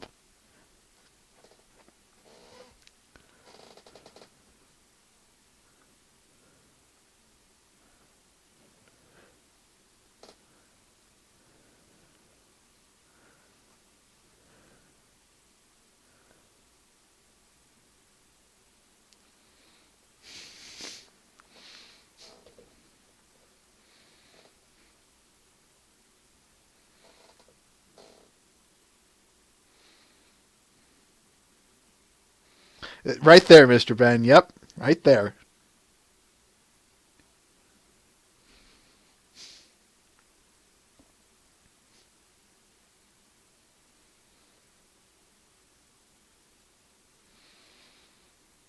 All right, I said all I need to say about Power Ponies, so why don't we move on to Bats?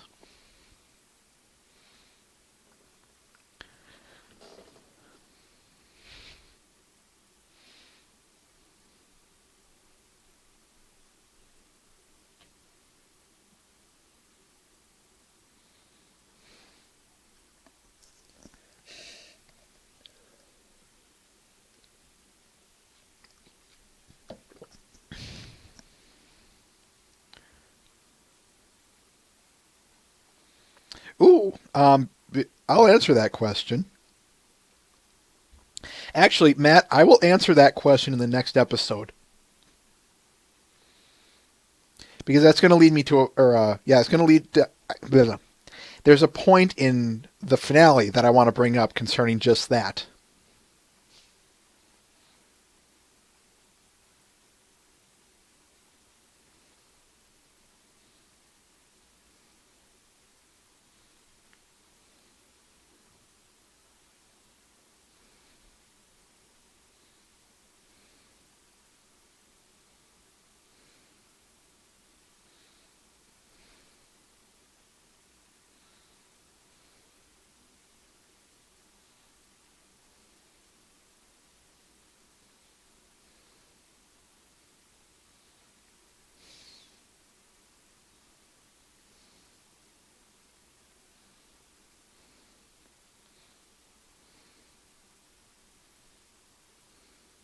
You'll see when we get there, J.E. Smith. You'll see.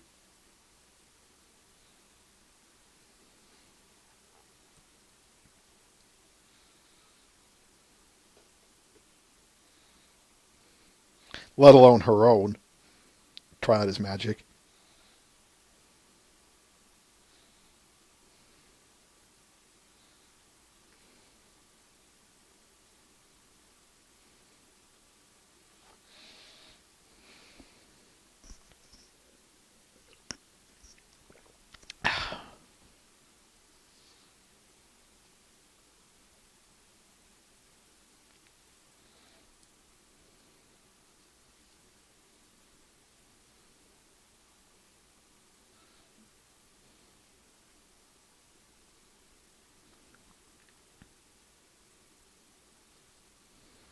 Yeah, isn't that funny, Rain Shadow? Isn't that funny how how that happens? And just another reason why I say don't hate an episode or like it, just simply because some specific person wrote it. Not only for this episode, but the very next episode that we'll get into. But yeah, to me, the two best things about this episode, well, to me anyway, that error, that glorious error that it committed with the writers. I'll get back to that. And I like the atmosphere in the second and third act here. But I want to talk about the first one, as everyone has pointed out here. Written by Megan McCarthy, and everyone loves it. Oops, I'm sorry, via Twitter. This is Megan McCarthy, and it was miscredited. It was written by Meriwether Williams, not me. So now, everyone who judges an episode based solely on someone's writing, which, first of all, hello. Second, now you're in a bit of a moral dilemma. You've either got to look at the episode without the writers, or you now have to take an episode you once loved and now suddenly hate it off of what? Yes, if it isn't obvious that I think people who judge it solely based on a writer are wrong, let this be the ultimate proof of it, folks. It's one thing for if you hate a certain writer's style, but it just never ceases to amaze me that just because it says written by so-and-so that the episode is instantaneous gold or crap. I know I've already gone over this, but just because it's written by so-and-so that it's instantaneous gold or crap is a load of crap.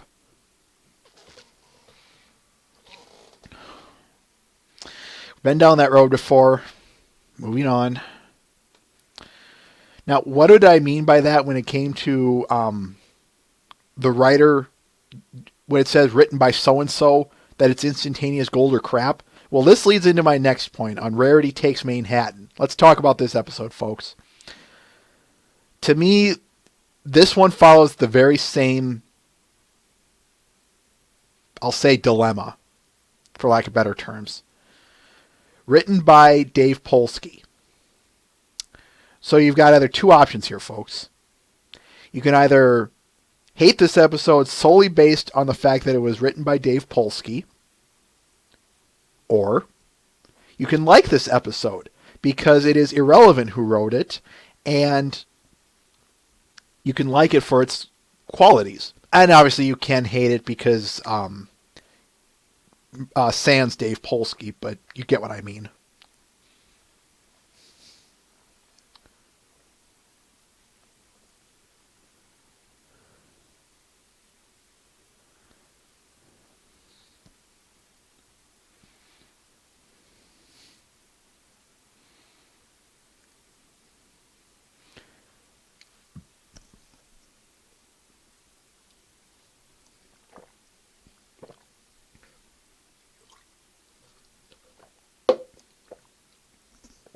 I wish he was here. Oh well. Oh well, oh well.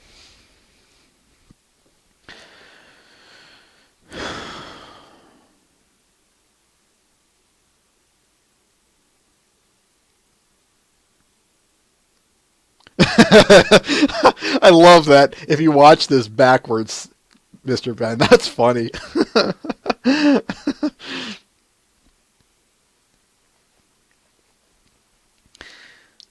If you watch this backwards, it's about Rarity being a colossal bitch.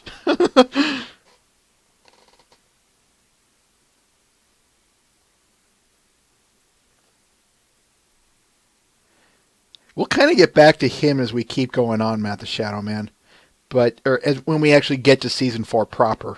But yeah, to me, I'm going to address this for what it's worth.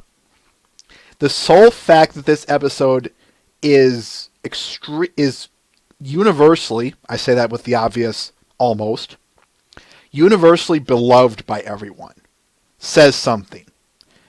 First of all, it says the statistically obvious.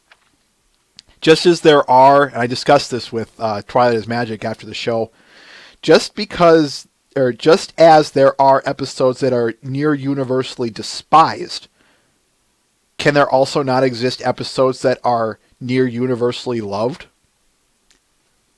Yes. This episode to me was a masterpiece. This episode is just wow. I did not think anything would top Power Ponies this season. I really didn't. And then I saw this episode. And it wasn't even a contest. It took the top spot of the season for me for the rest of the season until the finale, but I'll get there when we get there. That being said, the sole fact that this episode has the words written by Dave Polsky attached to it really shows to me a few things. One, either his styling, as he wrote on Twitter once, has matured / changed for the for his either just his styling or just for the show specifically. Regardless, the point is that his styling has changed. Two, this could also mean that he was just given the luck of the draw, in which case this shows his talents, his strengths in his writing. He might have been dealt a bad hand by the fandom as a whole in previous episodes, but here he is in the season, and as we start going down this list of his episodes, he, to me of course, hit nothing but home runs after home runs this whole season. And to me, this one was nothing short of the out of the park, the grand slam, if I remove the baseball puns here. This episode should seriously be immortalized, people. This episode is how you write a damn good show. It's got everything going for it, and it just pulled it off magnificently. Yeah, if you thought my fan squeeing over Power Ponies was bad, just wait till we get to Rarity Takes Manhattan. Yeah, I know, Rain Shadow, and I already said that I like Daring Don't, but that's another story. And there's a reason I said to me personally, of course. Anyway, I'll save that for when we get there. Let's move on to Pinky Apple Pie. What do you guys have to say about this episode?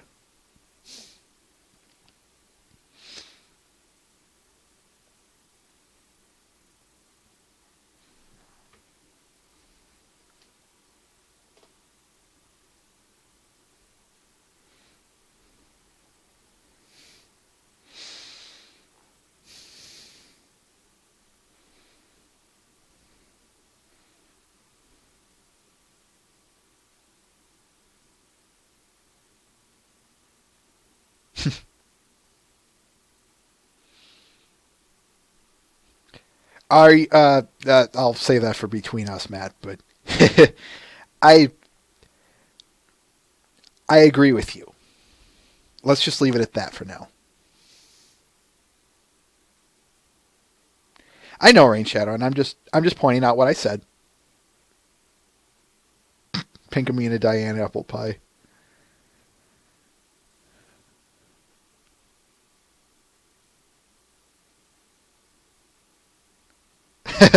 Maybe so, Twilight is magic. Maybe so.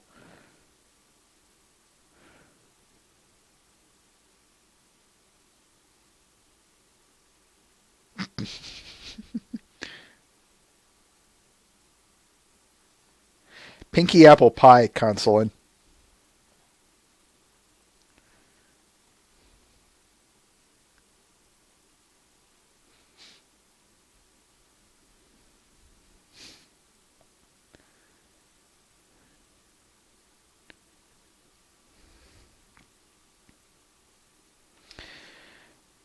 This episode is one of those great character interaction episodes. It's not... How do I want to put this? I think it knew exactly what it was. It didn't really... I'll say it just because I need to. I think it knew exactly what it was. It wasn't... It knew it wasn't going to be the... It wasn't going to be Rarity Takes Manhattan grade or another high tier type of episode. It was just designed to be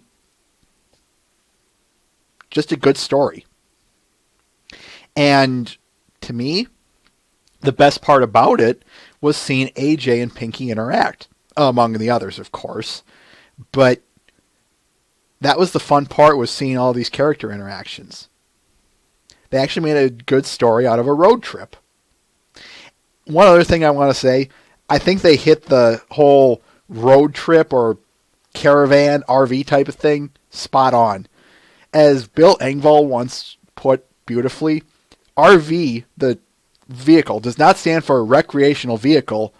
It stands for Ruins Vacation. And I think that's the perfect descriptor of this episode right here.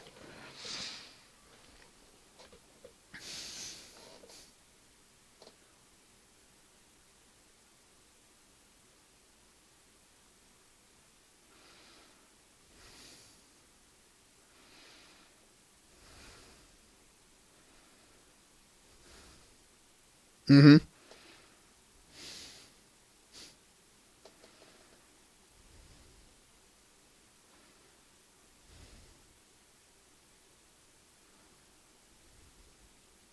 Also, this episode had the Slender Pony. I'll just throw that out there.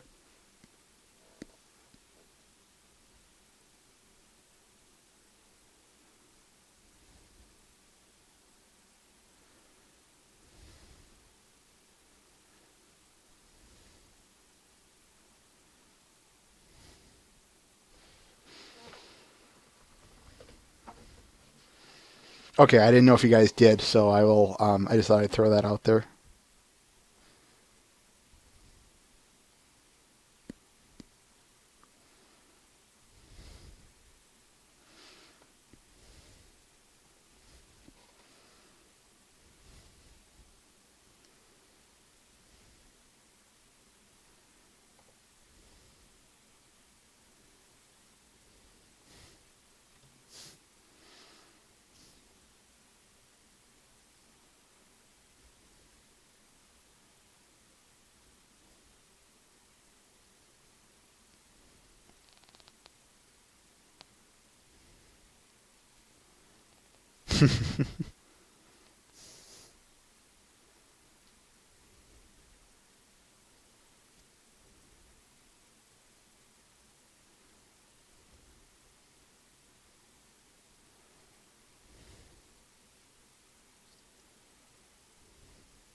Dinner.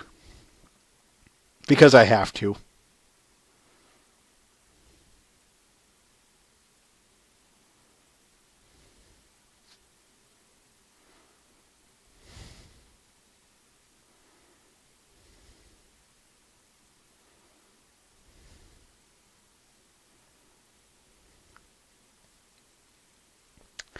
why don't we move on? I think we've reached all we need to say here.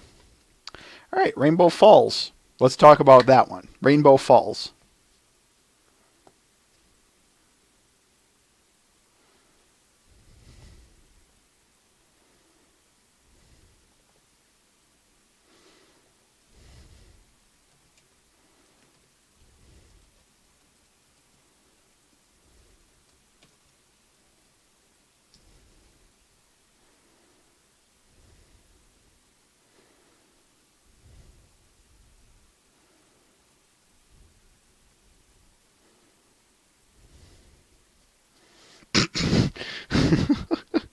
That's a terrible joke, Twilight is Magic.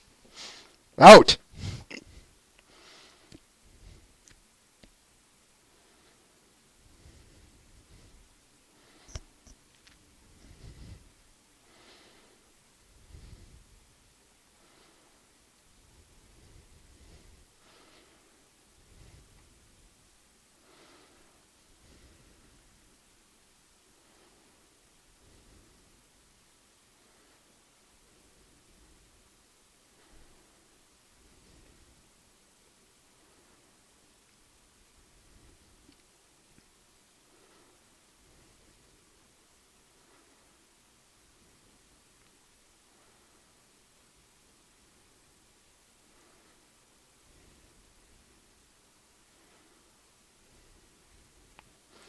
All I want to say about this episode, myself,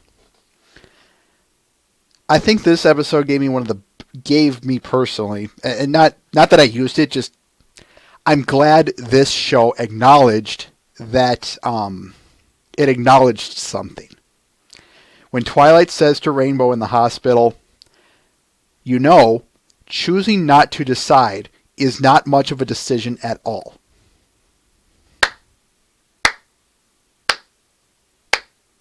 Bravo. Yes, I mean that.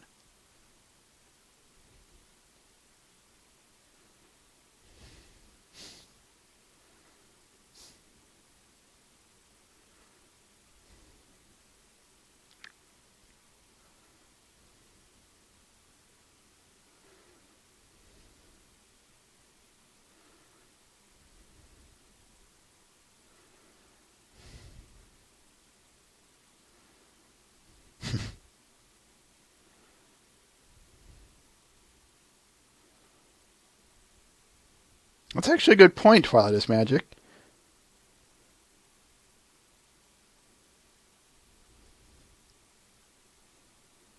Oh boy, here we go.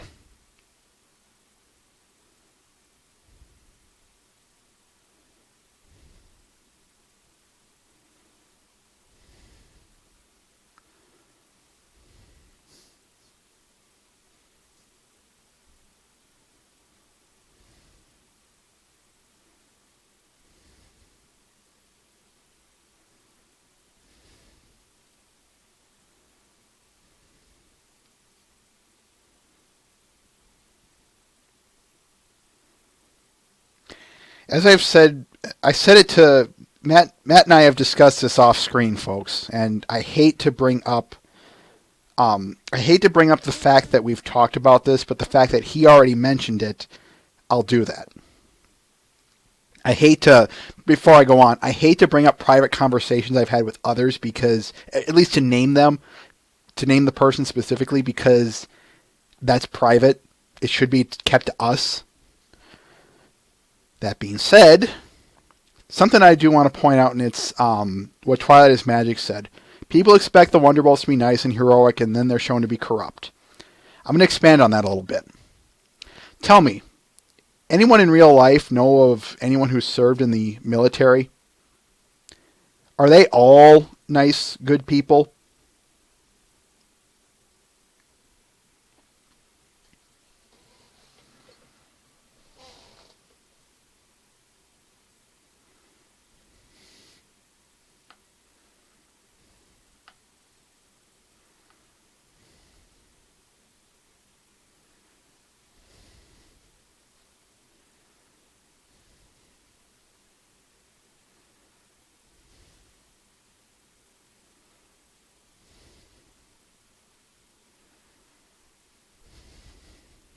My point, Mr. Ben.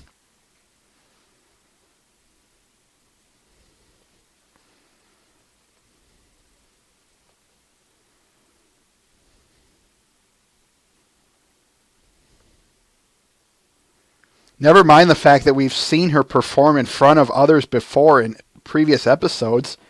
Case in point, the Crystal Empire and the Gladiator scene.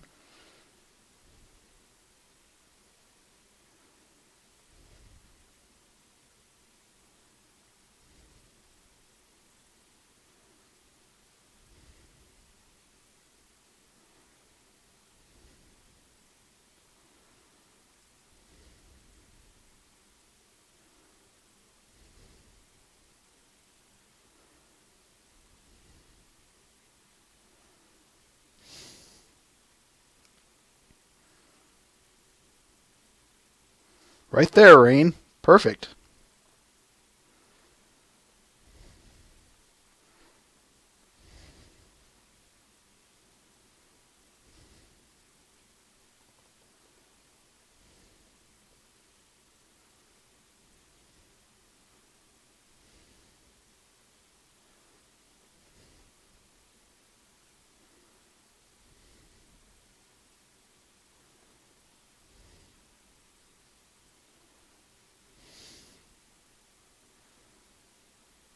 Okay, I'll talk about bulk as well.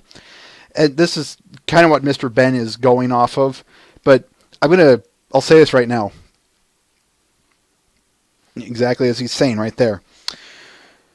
Bulk biceps was, of course, nothing but a sight gag in Season 2 and 3. Or at least in Season 2. In Season 3, while he was given just more of a background position, obviously there was no reason, I want to stress that again, reason, to give him anything.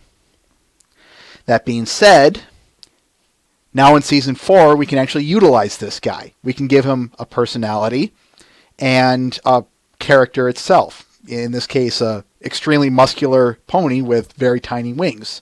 And we can actually give the notion that he's a huge pony with very tiny wings trying to fly. So, yeah, do you honestly think he's going to be going at the speed of sound? No. That being said, I want to point that out.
All right, why don't we move on, folks? I think we said all we really can say about this one. Pinky Pride. What do you guys have to say about this one?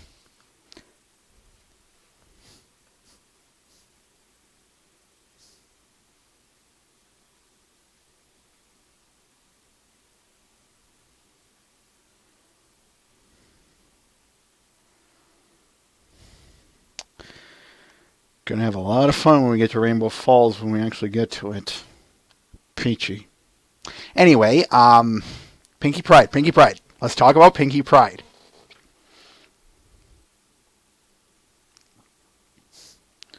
Yeah, everyone's going off Weird Al. Can you blame them? I don't. First of all,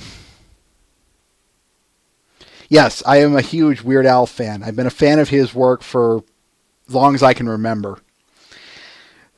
And one of the best things about this, though, is the fact that that's been hinted at for so long that the fans, when Jason tweeted to Weird Al, "Hey, would you ever be interested in working with us, even for one episode?" And here it finally comes full circle, some 2 or so years later after that tweet.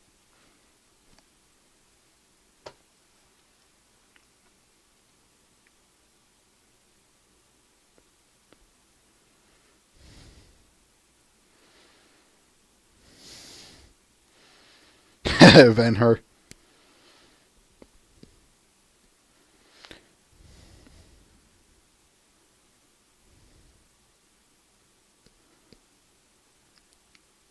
J.E. Smith, Three's a Crowd is the next episode.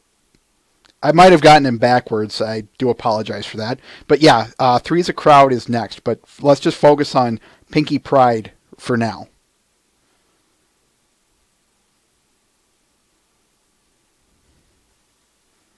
Huh, I did not know that, Rain Shadow. Plus, I guess given he was the mastermind of getting Weird Al, that tweet, I'm guessing that's where some of the credit goes towards him, which I agree with. Matt, I do want you to expand upon why is this such a good celebrity appearance? Why does Weird Al stick out over others? I'm asking you to expand upon this, just to elaborate for everyone, because I want everyone to read it. Your point is very valid.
Hoping Matt, and I'm guessing he will.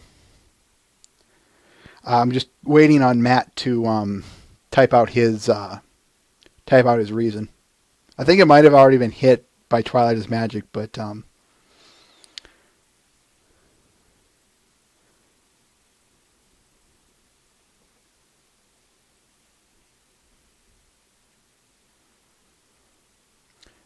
one thing I want to note, guys. Remember how I said in the very previous episode we reviewed Baby Cakes? How I said how appropriate her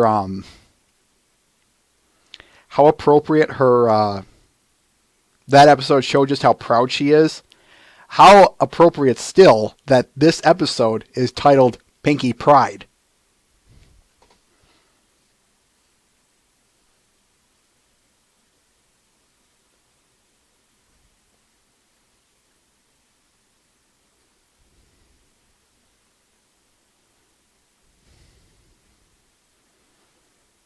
Right there.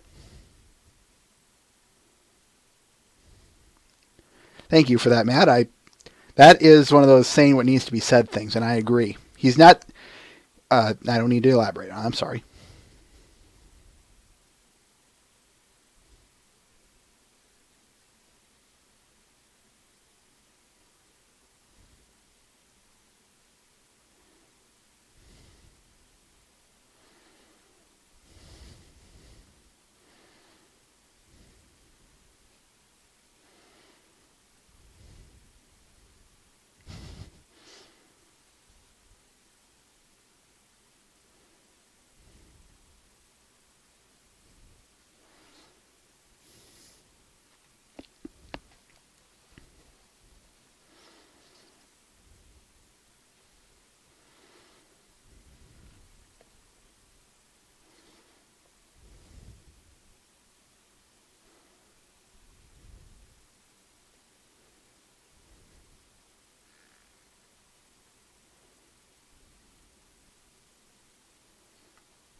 I'm the victim of circumstances.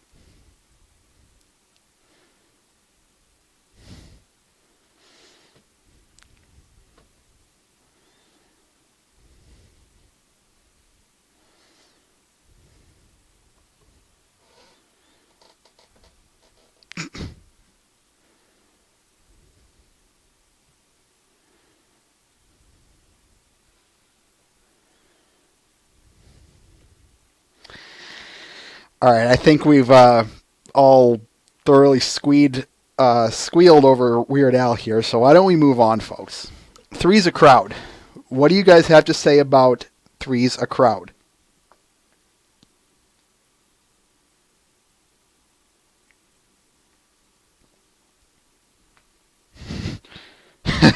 Venher, very interesting metaphor.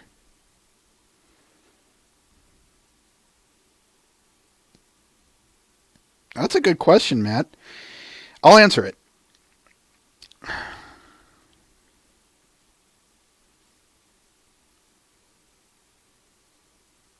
I think given a lot of the content, the amount of content they had to squeeze in, I think it works. And to me, I think the bigger reason why it works is because it's mostly in the second act. We've got the whole goof off.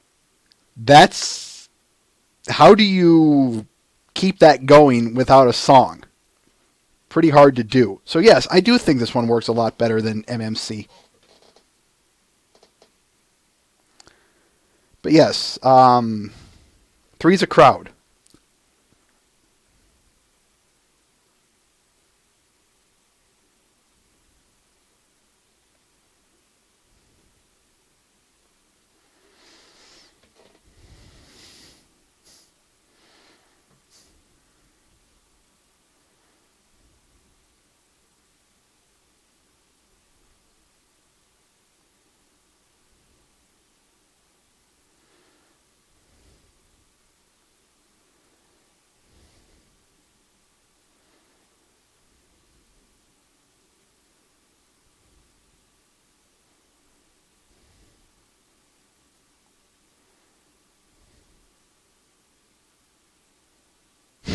Matt.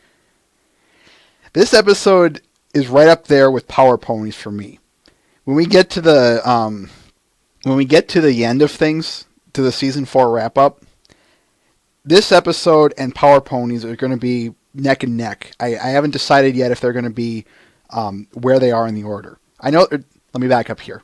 In terms of the order of which one is better, I have yet to decide. I said that. That being said, this one's going to be right up there with.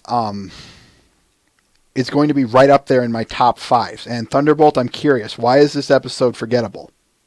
Go ahead and write it out while I'm explaining my bits and pieces. One thing that I love so much about this episode is the fact that it's discord in an episode that is not the premiere or the finale. It's proof that you can have discord in a non-finale or premiere episode and pull something off. One other thing I want to touch on this episode is the fact that hang on. Matt the Shadow Man. I think you might be right on that.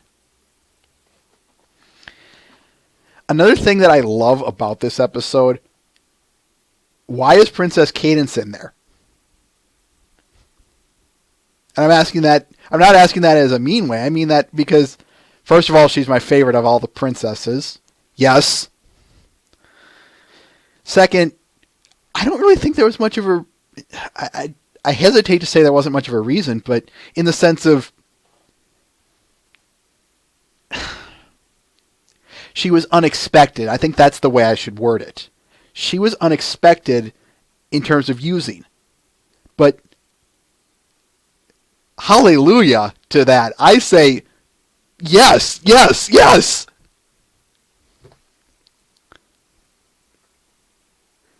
I don't count Twilight in the same league as them, Matt the Shadow Man. That's why I say that.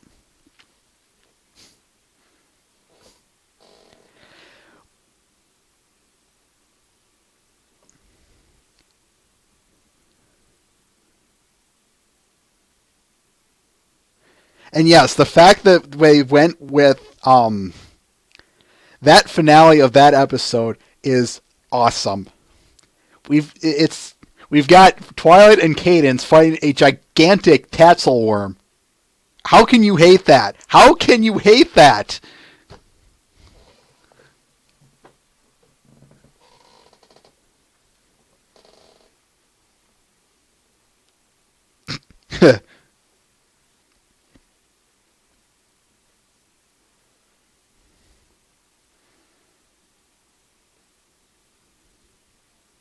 Look at Bats, Thunderbolt. How about... Oh, what's another one I could use? Lesson 0. How about...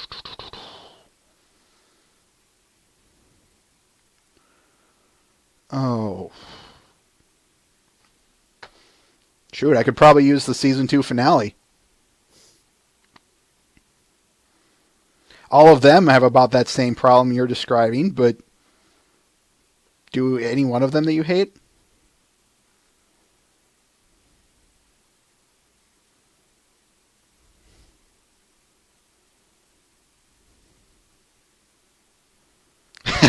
An Alaskan bullworm.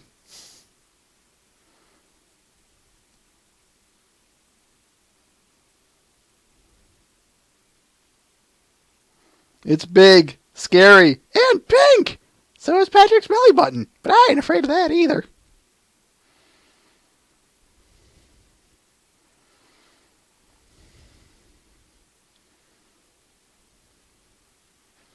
Whatever. That's your taste, Thunderbolt, and that's fine by me.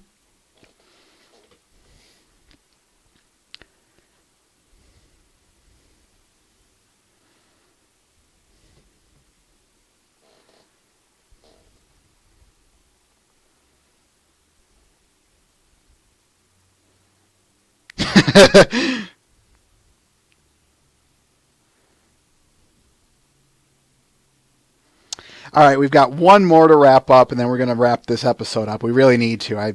We're about 20 minutes over, and I know that's not unusual here, but whatever. Simple Ways. What do you guys have to say about this one?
Stalker Shrine.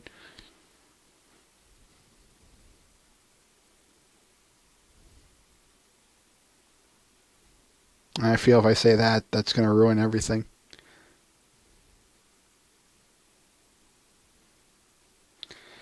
Yes and no, J.E. Smith. It's mostly more of on a different principle. But the point is that there are rules set into place, and I, as a participant in this Cinema Equestria system, if even the one of the co-founders should adhere to it. Just because I have authority here does not mean I am above our set into place rules. I should follow them. In fact, I of all people here should be the one to follow them to the best and the strictest of my abilities and of examples.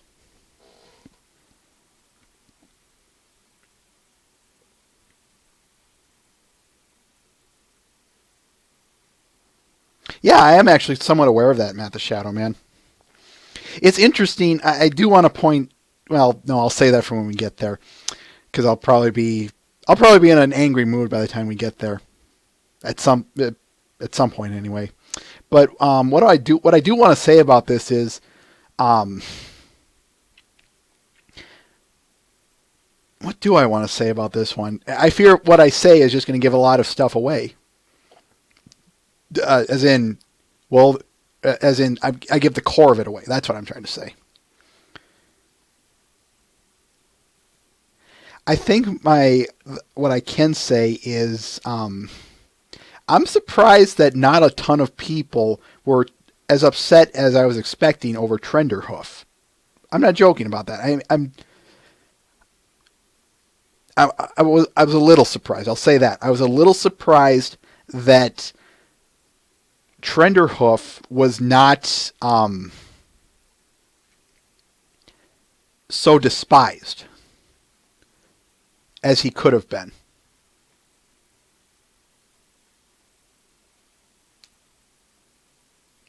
Matt.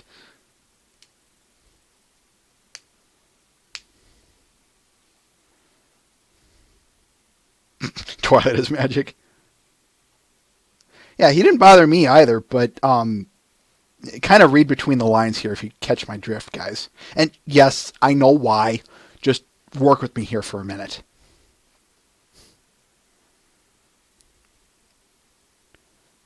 Dark 92. Yeah, pretty much. The Linkara's breakdown music bit.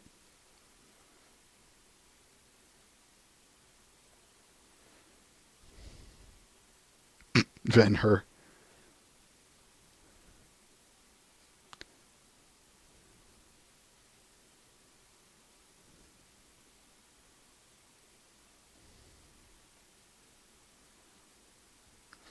I think, yeah, I would have to agree with you on that one, Matt, but careful, we're diving into spoiler territory here. I'll say yes to that, and there's a reason for that. And I'll say that. That's because that one was substantial. There's a reason for it. Or at least, the reason for Trenderhoof rarity was because it was to make an episode arc. Or an episode, I should say. What you're referring to, Matt, is a little bit more serious, as in change the flow of the story, or obviously in this case just provide backstory, but that being said, it's a bit more ground shaking. That I will, and that's why.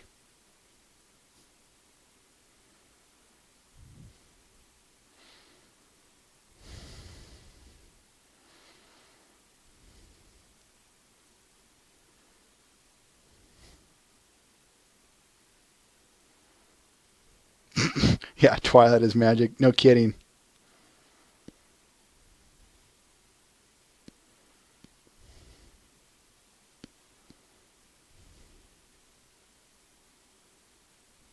No, and like I said, that you're fine, Matt. I'm just warning you, don't go any further because you would start. Both of us will start diving into spoiler territory.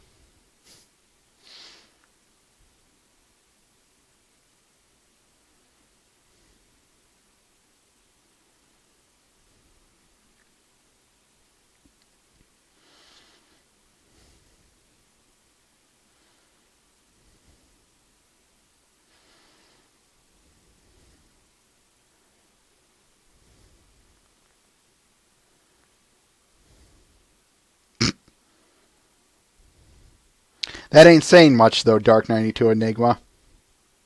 Concerning Blue Blood.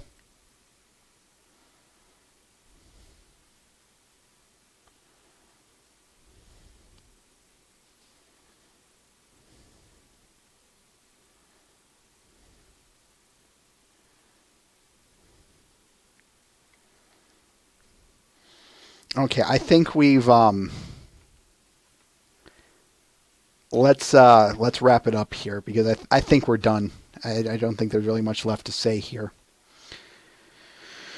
Yeah, 2.5 hours of sitting here entertaining you guys.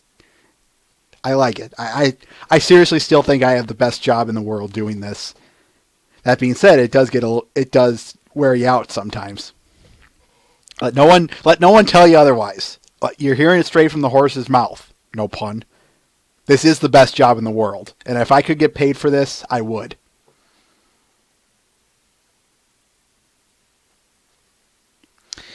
But anyway, next week, wrapping this up, next week we'll carry on. We'll carry on with our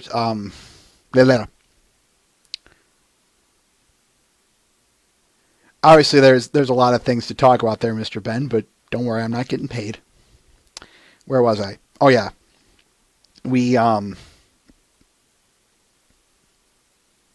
We'll carry this on. We'll finish up the second parts. Let's see, what's the next one? Well, we'll carry up episodes 13 through 26. Just like this, so we can get through them. Next week, I'm hoping to have something a little special for you guys. A little something else. Something that you won't...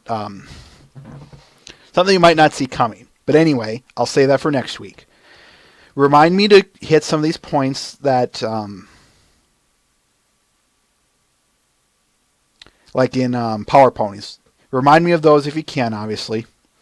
Either way, thank you everyone for coming. On behalf of myself, Everlasting Joy, my good friends Mr. Ben and Twilight is Magic, we want to thank you for stopping by. Hope you stop by next week because we got a lot of good stuff to talk about, like always. If this wasn't proof that we have good, fun conversations without an episode, I at least hope that this proved it. Until then, farewell.